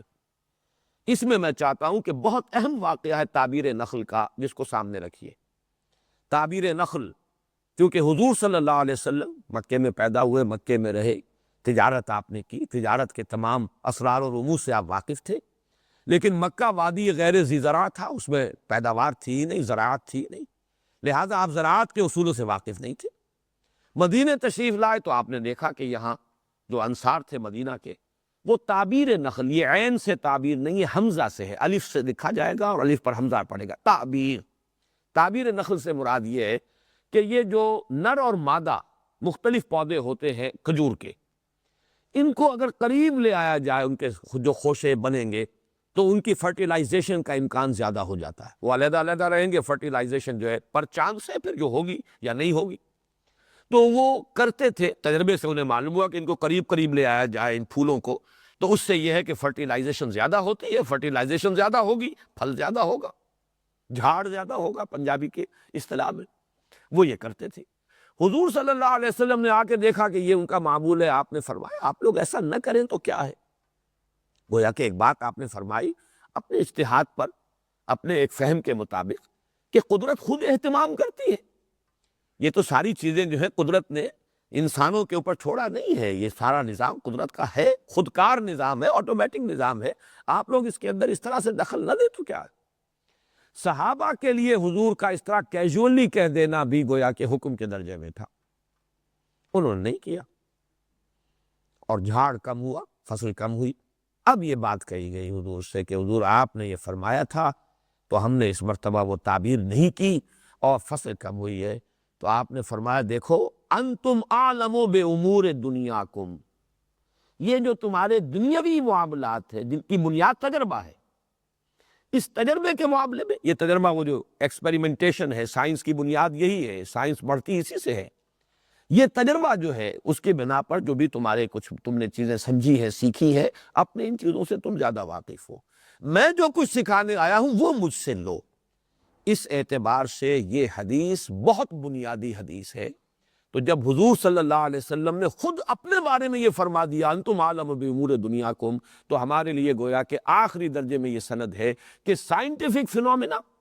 جیسے جیسے وہ اب ریویل ہو رہے ہیں، جیسے جیسے علم جو ہے ایکسفولیشن ہو رہی ہے علم انسانی کی، وہ حضرت آدم میں جو میکینزم رکھ دیا گیا تھا علم آدم الاسماء کلہا، جیسے کہ جو آم کی گٹھلی سے آم کا پورا درخت وجود میں آتا ہے، ایسے ہی وہ حضرت آدم کے وجود میں جو میکینزم رکھ دیا گیا تھا حصول علم کا، علم بالحواس، علم بالعقل، یہ اسی کا نتیجہ ہے، اسی کی یہ ایکسفولیشن ہو رہی ہے، یہ پھیل رہا ہے۔ تو اس سے جو بھی چیزیں اب ہمارے سامنے آئیں، ان میں کہیں رکاوٹ نہیں ہے کہ ہم سلف کی کسی بات کو لے کر لازماً بیٹھ جائیں کہ چونکہ اسلاف نے یہ کہا تھا لہذا سائنس خواہ کچھ بھی کہے ہم تو اسلاف کی بات مانیں گے۔ یہاں پر اس طرز عمل کے لیے کوئی دلیل نہیں، کوئی بنیاد نہیں، جبکہ خود حضور صلی اللہ علیہ وسلم نے فرما دیا انتم عالم بامور دنیاکم۔ قرآن کا اصل موضوع کیا ہے؟ ایمان، ما وراء الطبیعیات، علم غیب، یؤمنون بالغیب، جو کہ سورہ بقرہ کے بالکل آغاز میں آ گیا ہے، جو تمہارے عالم محسوسات سے ماوراء ہے، جس کی خبریں تمہیں صرف وہی سے مل سکتی ہیں، اور اس کی بنیاد پر وہ علم حقیقت جو ہے جس کا نام اجمالی طور پر جس کو ہم کہتے ہیں ایمان، وہ ہے اصل موضوع قرآن کا۔ ہدایت عملی، یہ کرو یہ نہ کرو، تمدنی میدان میں، معاشرتی مسائل میں، معاشی اور اقتصادی مسائل میں، یہ چیزیں ہیں کھانے کی اور یہ چیزیں نہیں ہیں کھانے کی، یہ حرام ہے، یہ نجس ہے، یہ ناپاک ہے، یہ چیزیں جو ہے یہ علم ہے کہ جو دیا ہے محمد الرسول اللہ صلی اللہ علیہ وسلم نے، اور قرآن کا موضوع اصل میں یہی ہے۔ البتہ یہ کہ اس میں یہ بات مزید نوٹ کر لیجئے کہ جو قرآن میں فینومینا آئے ہیں، جو بھی ریفرنس ہے، حوالے، وہ غلط نہیں ہے، وہ تو لازماً درست ہے۔ وہ اگرچہ اصل موضوع نہیں ہے قرآن کا، لیکن کہنے والا وہی ہے جس نے کہ اس کائنات کو بنایا ہے، جس نے اس کے قوانین جو ہیں وہ مرتب کیے ہیں، معین کیے ہیں، لہذا اس کے خلاف کوئی بات نہیں ہو سکتی۔ اور اس پر اس دور میں جو ایک بہت بڑی کتاب آئی ڈاکٹر مورس بکائی کی، وہ میں سمجھتا ہوں کہ ہمارے اس دور میں جو بھی اس اعتبارات سے ترقی ہو رہی ہے، بہت سے اعتبارات سے اب حقیقتیں زیادہ منکشف ہو رہی ہیں، تو ان میں سے یہ کہ قرآن مجید میں جو چیزیں کہی گئی ہیں ان کے خلاف آج تک سائنس کی جو اکتشافات ہیں، جو حقائق سائنس نے دریافت کیے ہیں، ان میں کوئی شے اس کے مخالف نہیں آئی۔ یہ ہو سکتا ہے جو کچھ سمجھا ہم نے پہلے، ہمارے مفسرین نے، اس کے خلاف کوئی بات آ جائے، لیکن قرآن مجید کے الفاظ جو ہیں ان کا وہ مفہوم آج جو نکھر کر سامنے آ رہا ہے، اس کے اعتبار سے فرینچ سرجن یہ ڈاکٹر مورس بکائی، ان کی کتاب دی قرآن دی بائبل اینڈ سائنس، اس نے ثابت کیا ہے کہ تورات میں تو چیزیں موجود ہیں جو غلط ثابت ہو چکی، لیکن قرآن میں کوئی شے نہیں ہے کہ جس کو سائنس نے غلط ثابت کیا ہو۔ تورات میں بھی کیوں ہے یہ بھی سمجھ لیجئے، تورات بھی اگرچہ اللہ کی کتاب تھی، اس میں بھی کوئی شے غلط نہیں ہو سکتی، لیکن اصل تورات گم ہو گئی۔ 100 برس تک تو تورات کا وجود نہیں رہا دنیا میں، جو تباہی ہوئی تھی نبوکدنضر کے ہاتھوں تقریباً 7ویں صدی قبل مسیح میں، اس کے بعد وہ تورات دنیا میں نہیں ہے۔ 100-150 برس کے بعد پھر لوگوں نے کچھ یادداشتوں سے وہ مرتب کیا ہے، تو اس میں ظاہر بات ہے اس وقت جو انسانی علم کی سطح تھی، انسانی علم کی سطح، اس کے اعتبارات سے تعبیرات تورات میں شامل ہو گئی، اس لیے کہ انسان تو اپنی سطح کے مطابق ہی سوچ سکتا تھا، لہذا وہ اصل تورات نہیں ہے، وہ تو تورات کے محرف ہونے کی وجہ سے اس میں ایسی چیزیں آ گئی ہیں کہ جو سائنس کی روح سے غلط ثابت ہوئیں، لیکن قرآن حکیم میں کوئی ایسی بات نہیں۔ بلکہ اس سے بھی آگے بڑھ کر، مورس بکائی سے آگے بڑھ کر، کینیڈا میں ایک بہت بڑے ایمبریولوجسٹ ہیں، ایمبریولوجی، علم الجنین جو ہے، یہ اناٹومی کا ایک خاص شعبہ ہے، اور یہ تو ابھی سمجھیے کہ ریسنٹلی مائکروسکوپ کی ایجاد ہی ابھی بہت ہی ریسنٹلی ہوئی ہے، پہلے بڑی کورس قسم کی مائکروسکوپ تھی، وہ جو بہت زیادہ پاورفل ہے، وہ تو اب آئی ہے۔ لیکن یہ کہ علم جنین کے جو گوشے اب سامنے آئے ہیں، ڈاکٹر کیتھ ایل مور، جن کی کتاب جو ہے ایمبریولوجی پر وہ دنیا میں سند سمجھی جاتی ہے، ٹیکسٹ بک کی حیثیت سے یونیورسٹیز کے اندر پڑھائی جاتی ہے، اس نے حیرت کا اظہار کیا ہے کہ ہماری سمجھ میں نہیں آتا، ناقابل یقین ہے کہ 1400 برس قبل محمد نے صلی اللہ علیہ وسلم یہ تعبیرات کی، صحیح ترین تعبیرات وہ ہیں کہ جو قرآن مجید میں علم جنین سے متعلق ہے۔ اور اسی کے حوالے سے وہ آیہ مبارکہ بھی اپنے ذہن میں رکھیے، یہ سورہ حامیم سجدہ میں سنریہم آیاتنا فی الآفاق وفی انفسہم حتی یتبین لہم انہ الحق، قرآن نے یہ بات کہی تھی، ہم انہیں آیات آفاقی، آیات انفسی دکھاتے چلے جائیں گے، دکھائیں گے ان کو۔ یہ آیات الہیہ جو میں نے آج شروع میں لفظ استعمال کیا تھا، آیات آفاقی، آیات انفسی اور آیات قرآنیہ، ان میں اتنی مطابقت ہے کہ جیسے جیسے یہ آیات اور منکشف ہوں گی، آفاقی، فزکس آگے بڑھے گی اور کیمسٹری آگے بڑھے گی اور زوالوجی آگے بڑھے گی اور ایمبریولوجی آگے بڑھے گی تو جو حقائق منکشف ہوں گے، سنریہم آیاتنا فی الآفاق وفی انفسہم حتی یتبین لہم انہ الحق، کہ یہ بات اور کھلتی چلی جائے گی کہ قرآن حق تھے۔ قرآن اللہ کا کلام ہے، وہ اللہ جس نے اس کائنات کو بنایا، جس نے یہ قوانین فطرت بنائے، تو اس کے لیے گویا کہ قرآن مجید کے لیے ایک ثبوت کے طور پر اس کے حقانیت پر دل کے مزید تھکنے کا سبب بنے گی یہ آیات آفاقی اور آیات انفسی، جو سائنس یعنی انسانی علم کے ذریعے سے نوع انسانی کے معلومات کے دائرے میں جن کا اضافہ ہوگا۔ میرے پاس تو ابھی کئی موضوعات باقی ہیں اور وقت جو ہے وہ تقریباً ختم ہو رہا ہے، تو میں اگرچہ درمیان میں تو میں نے یہ عرض کیا تھا کہ اب ہمیں اسی پر اکتفا کر لینی چاہیے، باقی موضوعات پھر کبھی دوران درس جو ہے ان کا کبھی ہم تذکرہ کر لیں گے، لیکن اس وقت مجھے خیال آیا کہ میں آپ سے پوچھ لوں، آیا ابھی ہم ایک لیکچر اور انہی بنیادی باتوں کے اوپر اس کو اور صرف کریں، ایک سیٹنگ، اور اس کے بعد پھر سورہ فاتحہ کا آغاز کریں؟ اگر آپ حضرات کی رائے یہی ہے تو پھر انشاءاللہ تعالی اب اگلے ہفتے ہم اسی سلسلے کو، اس لیے کہ فہم قرآن کے اصول، اگرچہ میرے پیش نظر کوئی اصول تفصیلاً زیر بحث لانے نہیں ہیں، لیکن کچھ بنیادی باتیں ہیں، اور خاص طور پر اس دور میں قرآن مجید پر غور و فکر کرنے کے لیے چند بنیادی باتیں جو ہیں ذہن میں جم جانی چاہیے۔ اسی طرح قرآن کے منزل من اللہ ہونے کا ثبوت کیا ہے، دل ٹھکے کس طور سے، یہ ایک دوسرا عنوان ہے جو میرے سامنے ہے۔ اعجاز قرآن کے اہم اور بنیادی وجوہ کیا ہیں، کس وجہ سے اسے معجزہ کہا جاتا ہے، یہ بھی علم قرآن اور قرآن مجید کے بارے میں بنیادی معلومات کے ضمن میں یہ بھی ایک اہم موضوع ہے۔